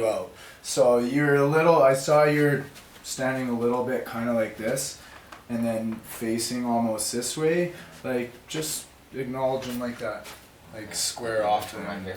Yeah. Just like a yeah, you just oh, cool, awesome, yeah. And this way you can face both of them instead of, especially if there's one really hot girl and then the other one's a grenade, and you're just standing here looking at this one, right?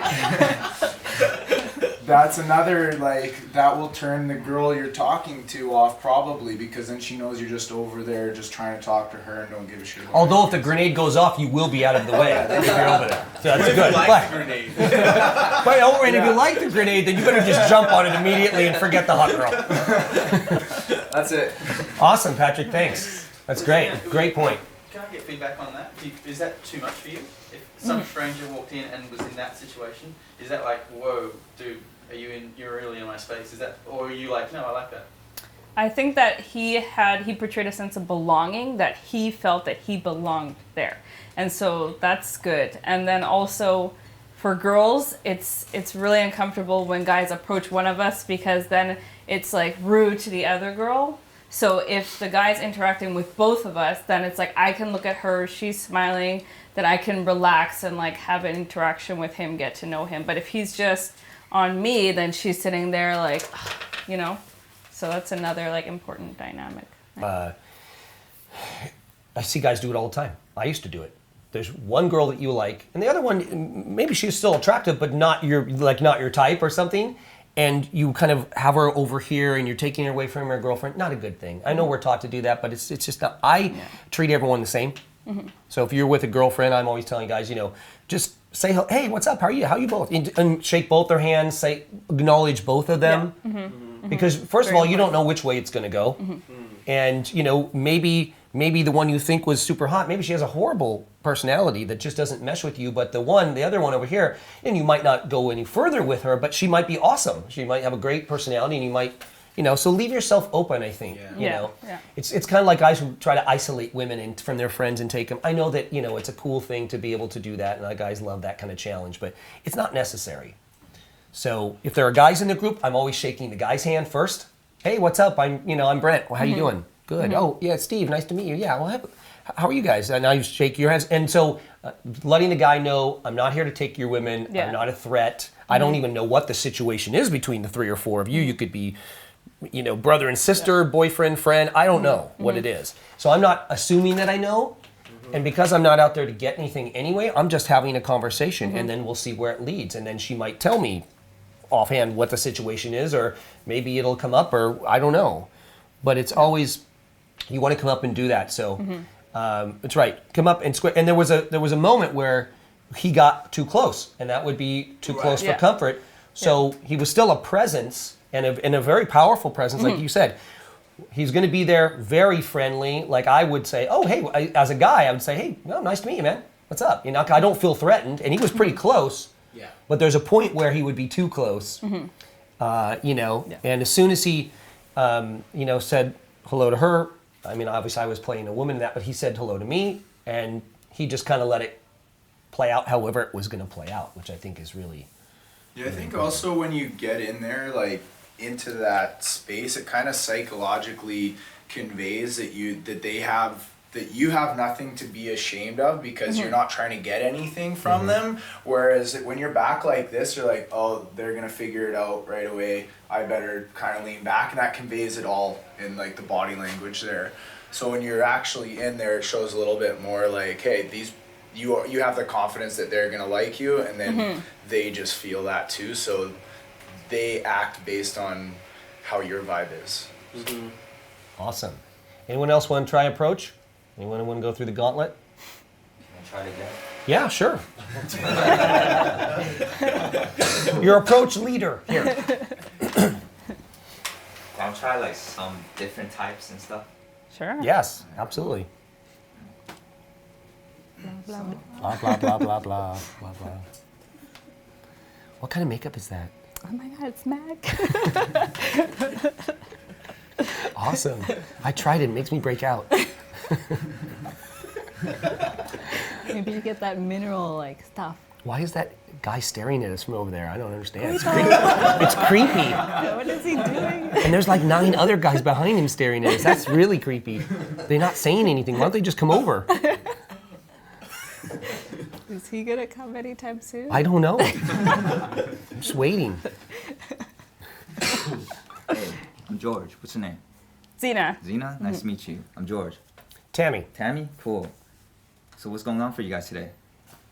Nothing much. Nothing much. Just Hanging out. chilling, going Yeah, out and stuff chilling like out. that. Having some drinks, catching up. Catching up. Yeah. Oh, cool. You know. What are you up to? I'm just here hanging out by myself. You know, I just thought I'd come back by myself, have a good time and stuff today. You know. Nice. Yeah, you That's guys- cool. You guys, I forgot. But how was that? I don't know. That was good. Hmm. First time, I think the first time was better. Yeah. Yeah. Cool. What was different? I don't. Yeah, you can't. I don't know about telling us that you're by yourself. Like, I don't know. Oh, okay. Yeah, it put like a lot of pressure on me to like make you have a good time. I guess I don't know. That's also, interesting. Yeah. Also, it seemed more like he thought through the approach, and it was like a forced one. Yeah, like I seen in what's this in one, his head, like versus, thinking like, what he's gonna say this Yeah, time. versus it seemed more genuine on the first. That was my impression. Yeah, it's like what we were talking about earlier, where you're just like, yeah, okay, and kind of not really listening and responding to what she was saying. Yeah. Just like, yeah, nodding and kind of just going through the motions. You have to show it. I think the main thing is to show a genuine interest in the people, and then you'll automatically think of questions to ask them. Got it. You can respond if they say, "Who are you here with?" "Oh, I just came out by myself and friends are doing something. I'm just having fun." Right? And then change the subject, but you don't want to offer that information out. Oh, okay. I mean, you don't have to, because it's great, very good. I'm glad you did, because she brought up a great point. Now she felt pressure to make you have a good time. Like, oh, if I don't talk to this guy, and maybe I don't want to talk to him, but I feel like now that he's over here and he's got no one where else to go, that it could be really, and that's too much pressure. All right, cool. So what do you think he could do to relax and do it like come more like the first time? I'm not sure. Is he I don't know. overthinking Maybe it? it was just like the same setting. Like, I think he's probably overthinking it. I think he was like, he had better energy. You definitely improved on the energy like the second time. Yeah, I liked the energy better, the physical Yeah. height of the energy. Could you explain, remember the 3-second thing that Rick H would always talk about? Because I think that you pacing back and forth a few times and then finally go in. That got me into my head. Yeah, every moment you hesitate, you're going to get more into your head. Yeah. So it's best to just rip the Band-Aid off and go. You just go in, and if you make mistakes, you make mistakes. I think that guys are afraid, and you can tell me if this is true for you or not, that if they make any mistakes, that you have no room for that.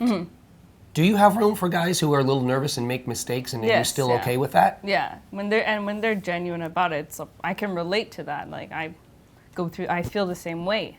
So it's like, yeah.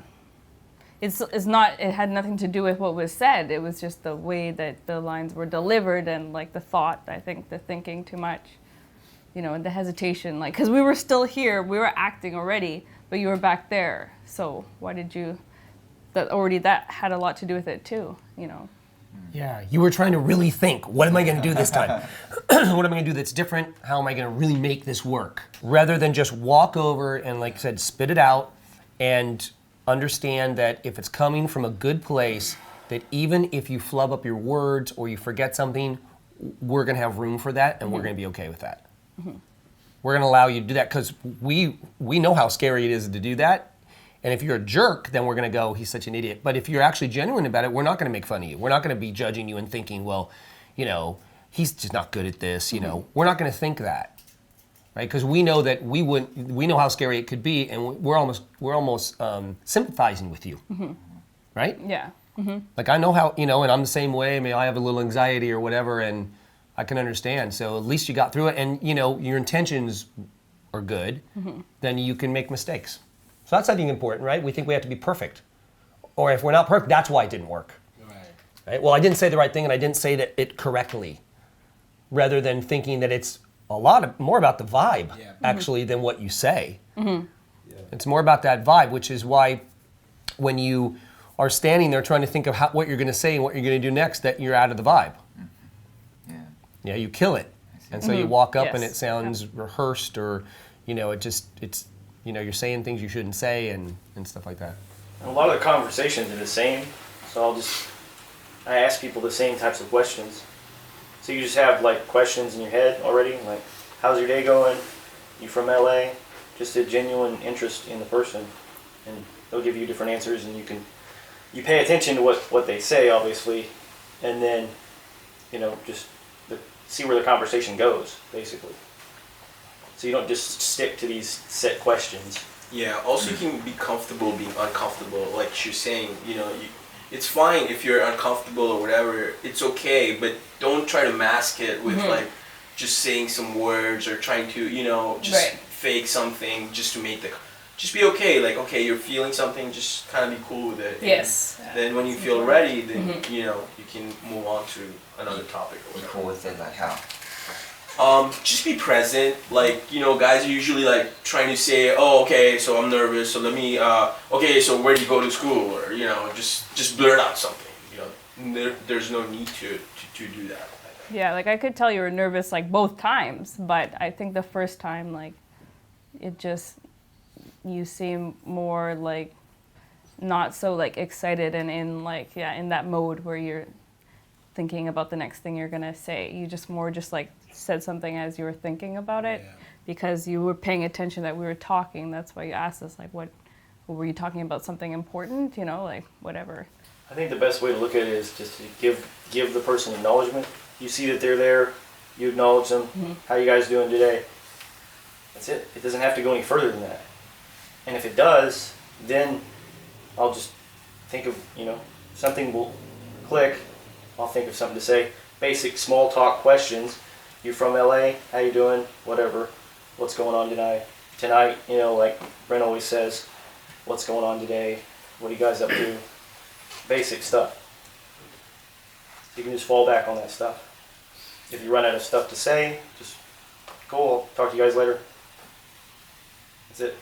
Yeah, I think adding to what Brandon was saying there, if you ask a question, like you say, where are you from? Then they say, I'm from here. That opens like 10 other questions, right? How long have you lived here? 3 years. Where were you before? I was here. Oh, I've been there. That's a cool place. Or I haven't been there, but I've always wanted to go there, or it's on my list, or whatever. You can have an answer for everything. If you just sit there and really just shut up and listen to exactly what they say, and then get interested in it and ask another and another question, eventually you'll have so much like fodder, to talk about, right? More than enough. And I just if you're trying to keep the ball rolling, just keep asking more questions. Eventually they're going to start asking you questions, or they'll just keep talking and you can, like Brent was saying before, just, oh, cool, awesome, right on. Oh, really?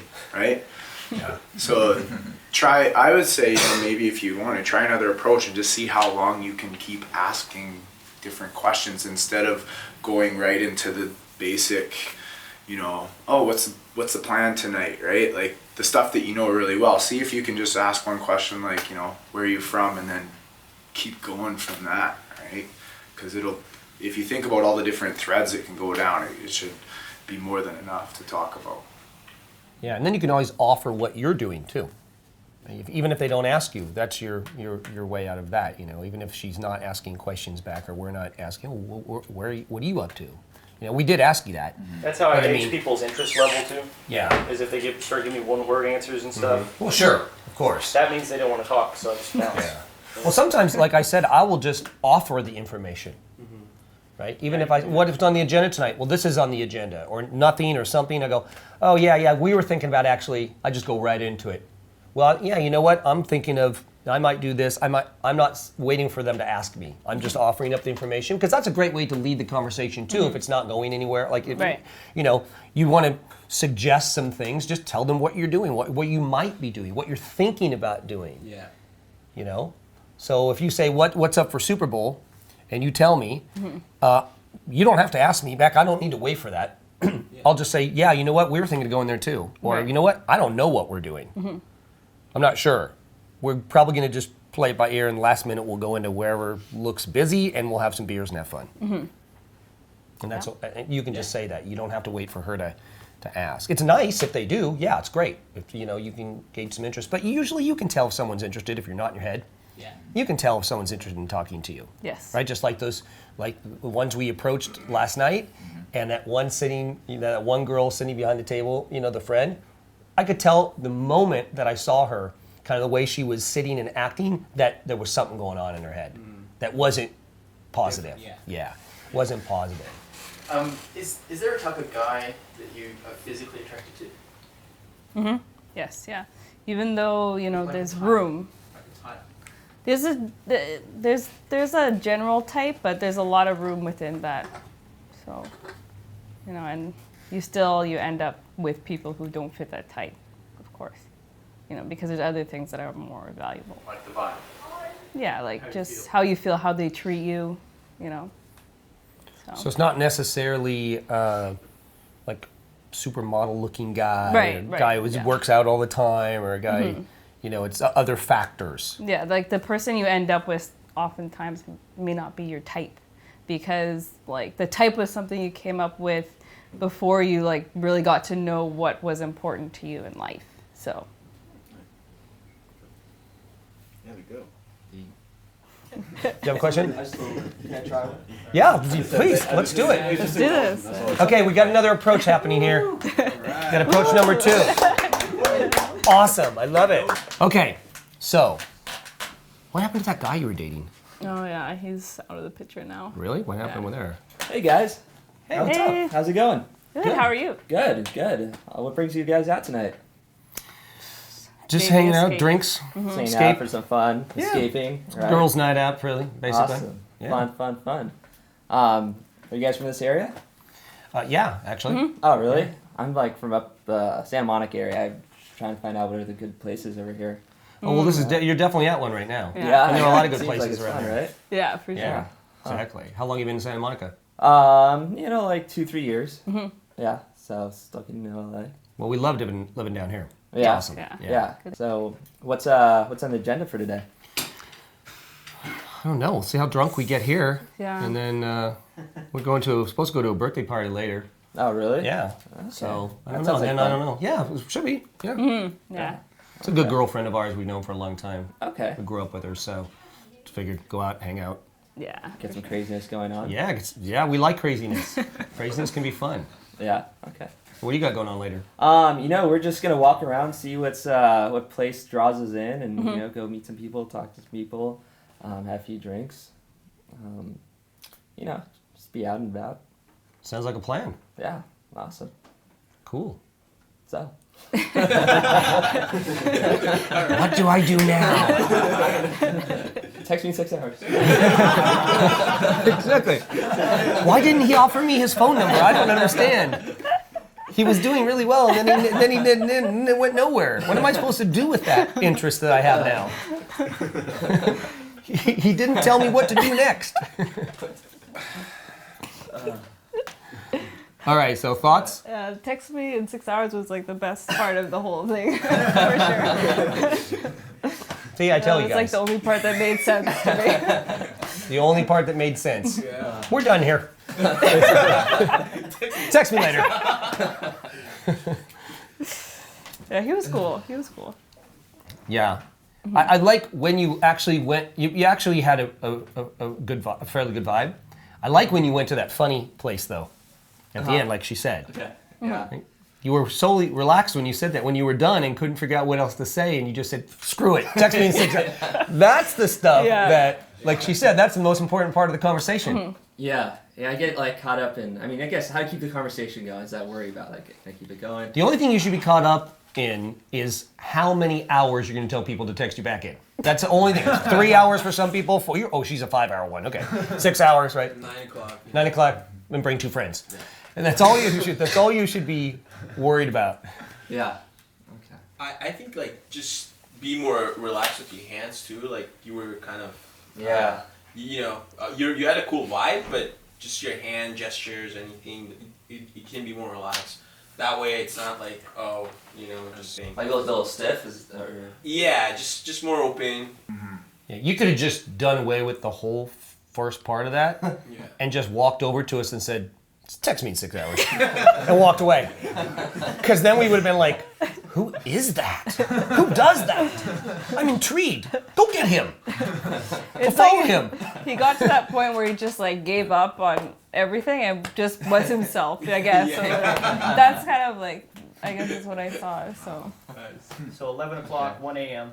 Yeah, there's a huge lesson in what she said right when you finished. That's huge.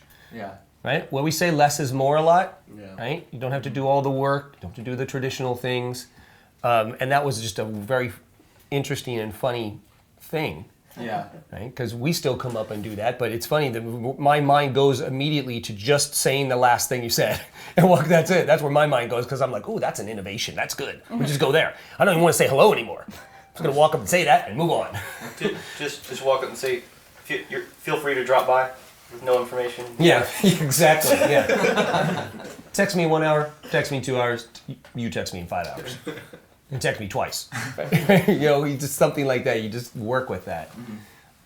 Any other comments on vibe or when he was standing in front of us and how he was relating to us? It was good. I mean, he did build a kind of rapport like before he did say that comment at the end. So I think that was important that he did like respect the way that normal conversations go. And he was, I guess, when he threw it at the end, that's why it also was significant because we already saw that he knew like that how he should behave, but then when he gave up and let himself through, like I guess that's why also it made an impression. Interesting. So the rapport was built in exactly what way? Like by just, hi, how are you, blah, blah, blah. Just the, like, what is it called? Like it's like the polite thing to do. Mm-hmm. Instead of just walking up and saying, text me in 6 hours, because then I don't know if this person is crazy, I don't. Like, I don't know if they, like, I can't bring a person out who's going to walk up to everyone and say, text me in 6 hours. Like, at least he showed that, he knows, like, how he's supposed to behave in this environment. But, So it's a little bit of both. It's a good mixture, right? It's a good mixture. So if he knows how to converse mixture. with people Mm-hmm. and build some rapport in the manner that you did, what do you think about the questions that he was asking? Yeah, I mean... Are they just normal? Yeah, you forget about all that. That's the thing. You do forget about all those things. You only remember the last line. But, interesting. Yeah. So it's a good mix, approach, say whatever, fun stuff, and then you could go and say something else and, leave them wanting more. Right. Mm-hmm. Yeah. Cool. Does that help you? Yeah. I don't know how to get to that point easily. Like, it's kind of like easier said than done. Mm-hmm. But yeah, it's valuable. So could you see yourself now, having a shorter conversation and then, just kind of being yourself all of a sudden, like out of your head and going into some banter, possibly? Right. Yeah. Of some kind. Doesn't have to necessarily be what you said, but some other kind of, where it's just like, so you could actually just say, in your head, you say fuck. yeah, well, I mean, I don't want you to be in your head. I don't know how to say it to you, but it's kind of like, remember what happened, and then next time you're in a conversation, just be aware that you can just go, just let it go, and just like say whatever you want, right? At some point, whether it's banter or all the banter that we've talked about, whatever it is that you want to make up, that could be the clincher or the thing that then takes the interaction to another level completely, and there's some more interest there on her part. Okay, good. Cool? Yeah. Okay, Thanks. great. Awesome. Thanks for doing the work. Awesome. No, you were. So where are you guys from? From LA? Yeah, we're from around here. Yeah. Awesome. How about yourself? I'm from Oklahoma, actually. Oh, okay. Yeah. Okay. What are you doing here? I'm in town for the Super Bowl. We're having a huge party. It's going to be awesome. We're Nice. just checking out. This is my first time in LA, so How do you like it? it's pretty awesome so far. Yeah. Where do you guys usually hang out at? Sometimes here, and there's a bunch of local bars that we just kind of, in the neighborhood. We're kind of lazy. We like to just go to our usual places. Yeah. Cool. So anywhere in particular in Hermosa? Or you guys from? We go around back here? and forth between Hermosa and Manhattan Beach. Yeah. all the Basically, I mean, beaches. there's so many things to do here, so we just do that. So what have you, what'd you do last night? Oh, we were out partying. I got super wasted. And Really? yeah. Wow, okay. Way more wasted than I should have. So I'm just detoxing today. Nice. Okay, cool. Right there, I like what he said. Because that's real. Yeah. Because that is what happened. Totally. Yeah, I believed it. Yeah, but your everything changed for a moment there when he said, right? Yeah. When he said that. Yeah. He was being He was real. being himself, And yeah. he was laughing at himself, and he was being honest. Like, yeah, I got super wasted last night. I don't even remember anything. Like that, I like, because that was genuine, Yes, and yeah, that was it was. cool. And even if up until then you had kind of been nervous and said some stuff that I wouldn't agree It with takes or me whatever, a minute to get comfortable. that would have changed the course of it right there. I don't know what you were going to do next, but that would have changed the course of that. Right. Yeah. Did you like that? Yeah, yeah, because when he's genuine, it like makes me feel comfortable to interact with him. So. Okay. Do you want to keep going? Do you have other stuff you were going to say to us? Or was that it? Well, now you've you broke me now. You need to be broken so that you can be fixed. My issues have issues. My issues actually have tissues because they're crying. That's how bad my issues are. Wow, you're fucked up. Yeah, totally. You definitely need to party with us. Get him another cocktail. We're having a charity event tonight. Really? For animals.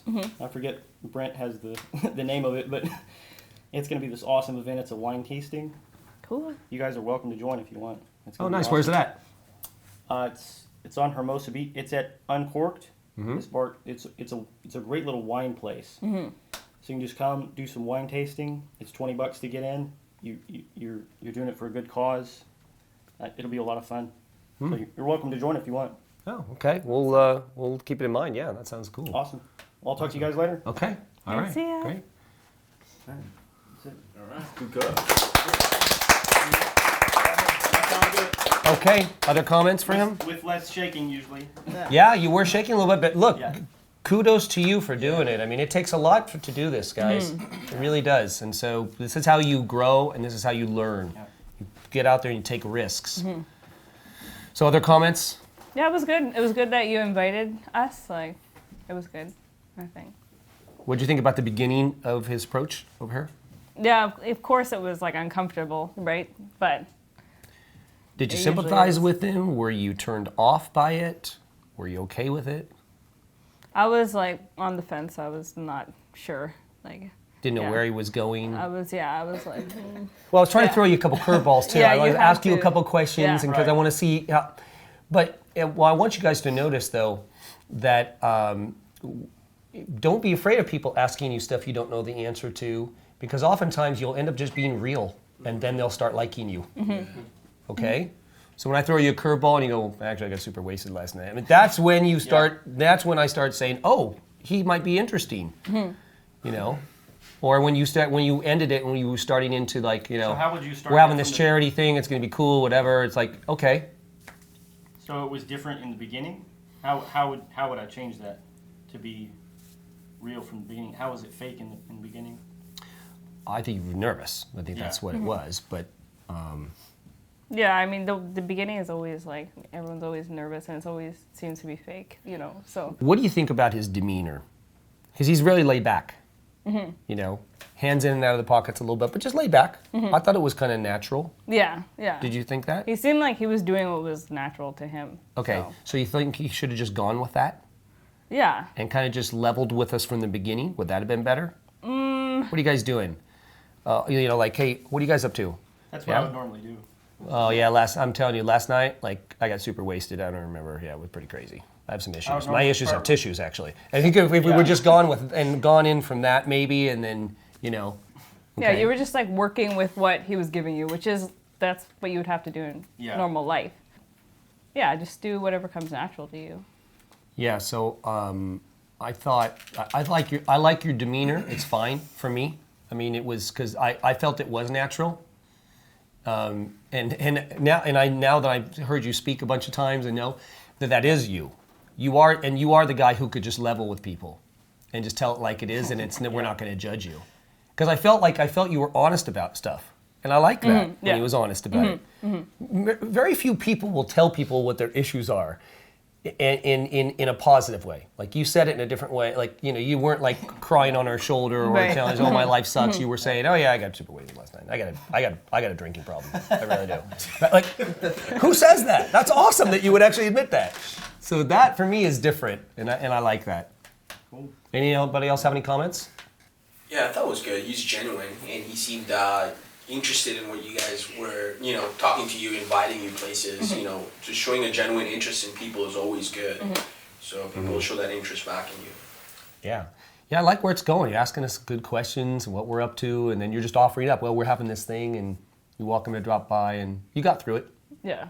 Cool. Okay, did you learn something? Yeah, that was good. Okay, all right, good, thank you. It was good just to do it. Okay, awesome. Yeah. Do you get a lot of guys approaching you like that? Just like out of the blue something? Yeah, of course, yeah. You do?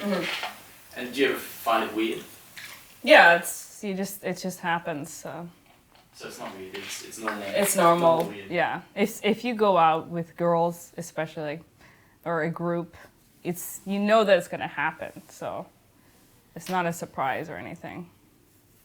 So do they normally approach you in that same way, or? Yeah, I felt like all the approaches I've had to date seem normal. They didn't seem like anything like mind blowing.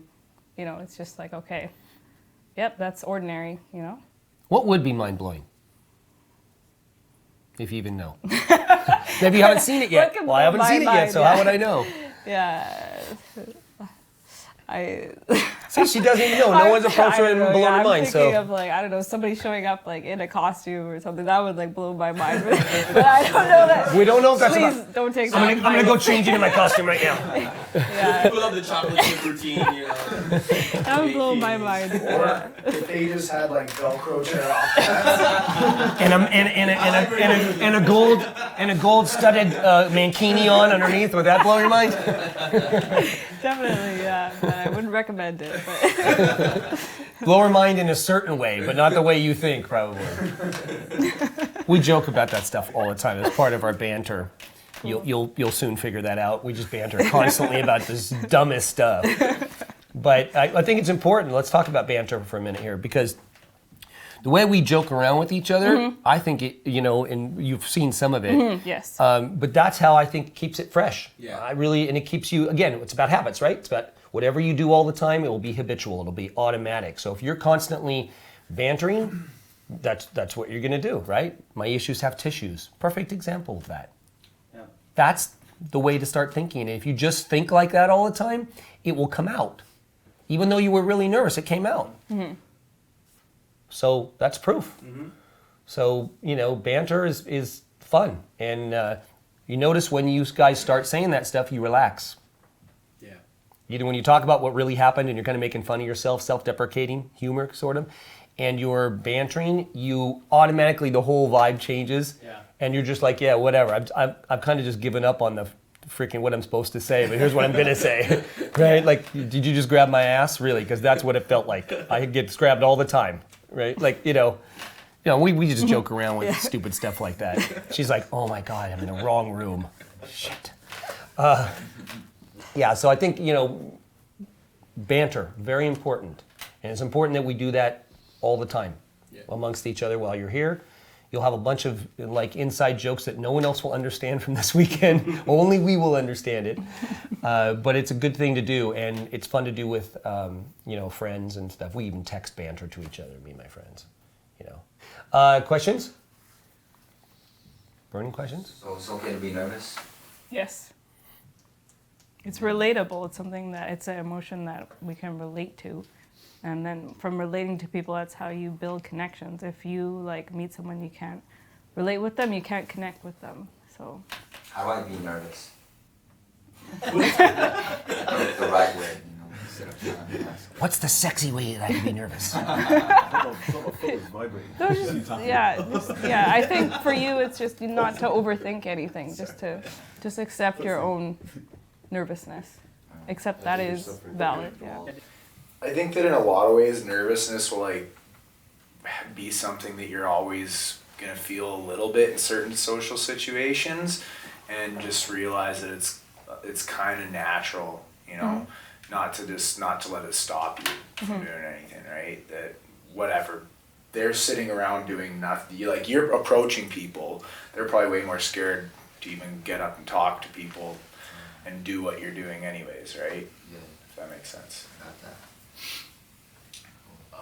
So I have a question. You know, there's guys who are like too physical, right? And then there's guys who like don't touch at all or just kind of standoffish. So what do you think could be like the right balance? Because personally, I'm like naturally like I touch people like naturally. It's just very natural to me. But you know, where was that going? How was that? That was you grabbed his peck. Yeah, that's is that the touchy? Did you just grab my peck? Is that the right balance? Or what do you think is comfortable? Like, is guys who make you feel comfortable and then touch, or what's the kind of balance you think? Yeah, you don't want to bring up the touch too quick, and when you do your first touch, make it somewhere like not like in the trunk or whatever. You know. He touched me today. The first time he touched me on the arm, and it was like. There's a warmth. We like to be touched. There was a warmth and a connection.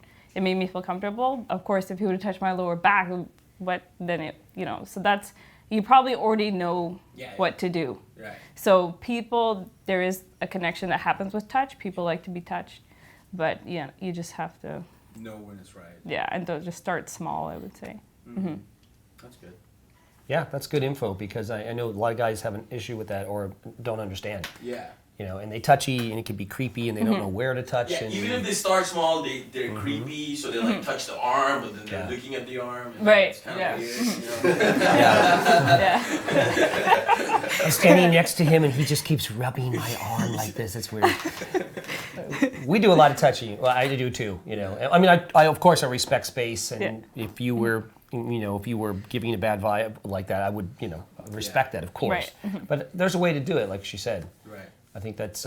Make them feel comfortable and warm and welcome. Yeah, exactly. So you're saying that it was, that when I did that, it was just comfortable? Yeah, it was good. It was good. It made me feel more comfortable here and, more like accepted. So I think touch is a very effective, you know, way of connecting with someone. What do you think about, you know, you and I don't know each other.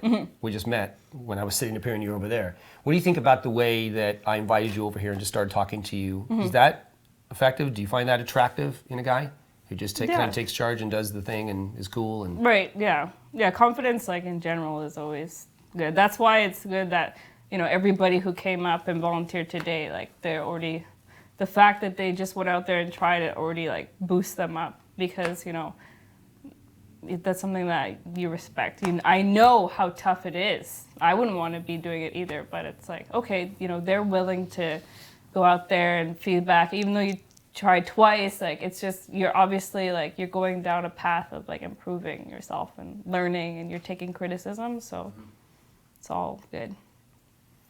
the next seminar is going to be for you and your girlfriends, and we're going to teach you how to approach men. Okay, start approaching him. Go over there. What would you say to me if you approached me? That's actually a good question. Do you ever approach men? Yeah, I'm not the best at approaching. Like, I don't necessarily feel comfortable, so of course I could benefit from a seminar. If you did feel comfortable, would you do it more? Not that you have to do it all the time, but I'm sure I would. If I was comfortable, I'm sure it would be natural for me, right? Could you feel that from a guy without talking to him? Maybe if he has a great vibe from across the room, and is there a point where you think that you could feel comfortable? Say, you know what? Oh, that guy might be exactly my type. He looks interesting. Maybe I'll go over there. Yeah, it happens, and like if you have the right amount of like caffeine or for some people like liquor, all of a sudden like you feel in a moment you feel like that courage, and I definitely have like at some points. But yeah, it's not a normal. So you're not against it? Yeah, I'm not against it, yeah. And it's not like something that I'm not going to be like, oh, this isn't going to work now that I approached him, you know.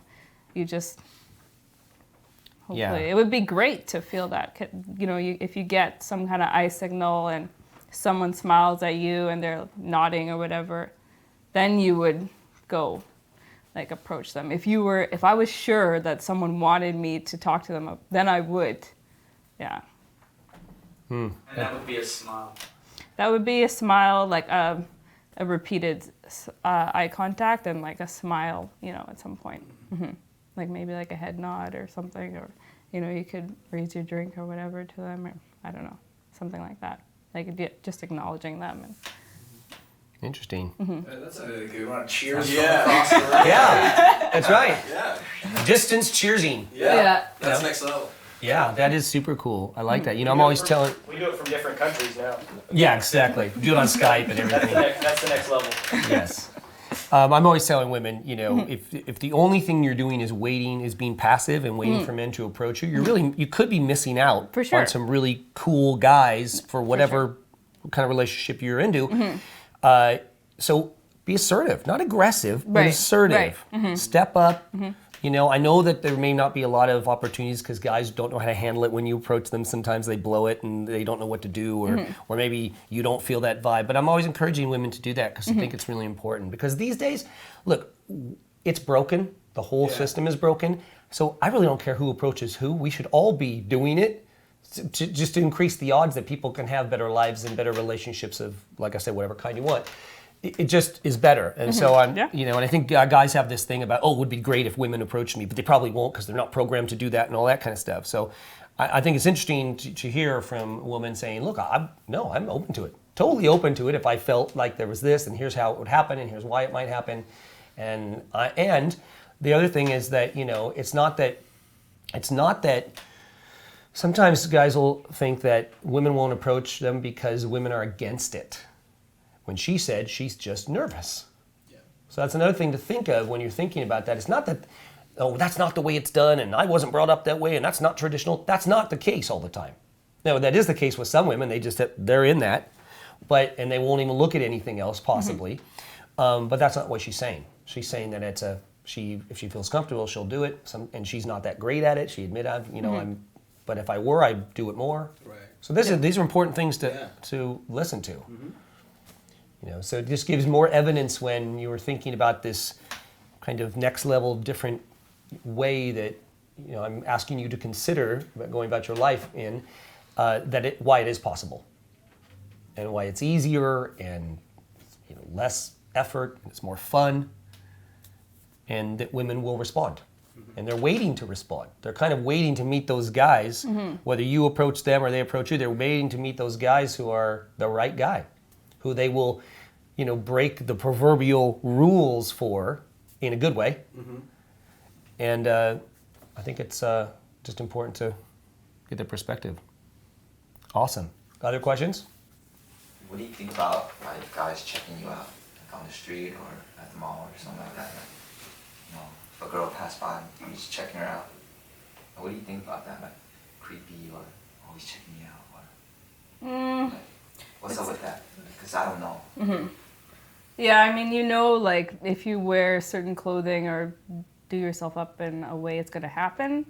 And you do feel objectified. So, yeah, like, but then we know that that's the image that we're giving off. So we know when we're putting on our clothes that people are going to check us out if we wear this. So it's just like, it's just a natural process of being human. So. Is there a way of being checked out where you don't feel like objectified? Or like, oh, look, you know, or it's just like you smile because out, you look at me kind of thing. Is there like two ways? Or is it you feel appreciated, brother. So. Yeah. Yeah, that's a tough one. I mean, sometimes if someone like makes a comment on your style, like if they're looking at your butt and then they say like, oh, I like the seam of your pants, or I don't know, like that's not a good example, but if they make a comment, like then you're like, oh, okay, they think that I have a nice style too and I look good. So, you know, then I wouldn't feel so objectified. I'd feel like they're making a comment on also that I have a good sense of like fashion. So you like compliments on clothing and accessories? Right, yeah. Yeah. Yeah, and then you're like, oh, first I would think, oh, he's checking me out, but then I was like, oh no, maybe maybe he was looking at the shoes or something, and so that you like. We haven't looked at shoes. I'm slowly looking. So I mean, at least he's like saying shoes, so that I don't feel like. I do actually like. Now I understand why you have the most beautiful eyes. Doesn't work for me. I don't understand that. Nice microphone. I always feel objectified in my making. Do you? Yeah, women are leering at you for all kinds of dirty reasons, right? Yeah, and then they're like, "You got great style," and I'm like, "Okay, yeah." Yeah, I'm only wearing a very small amount of clothing. Thank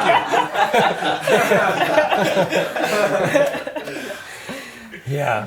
Yeah. Say, how do you feel when women are leering at you from across the street? Really? We like it, actually. Probably. We're like, yeah, more of that, please. I think you can tell if guys are creepy anyway when they're leering it. I call it leering because that's kind of a negative connotation rather than staring. So, it's that creepy stare that like, looking at you, you're like, oh man, that's creepy. Even from like 20 feet away. Yeah. On the same topic, like, is it better just to make eye contact rather than, as he's talking about, to check a girl out or whatever? Mm-hmm. You think it's a lot better just to give eye contact instead? Yeah, I mean, if the girl's looking at you, you might want to, move up to the eyes so that. From what? Where else are we looking? The shoes. Yeah, from the shoes to the eyes. Okay. So that's just a respect, I guess, thing, right? A woman's not going to take you seriously if you're not looking at her eyes. That's all. I find it hard to look into a woman's eyes because they're generally staring at my crotch most of the time, and I'm trying to get the eyes up here, but it's very tough. Yeah, I really am up here, not down here. As much as I like that. Okay, Zena, thanks for being here. Yes, I really appreciate it. Awesome.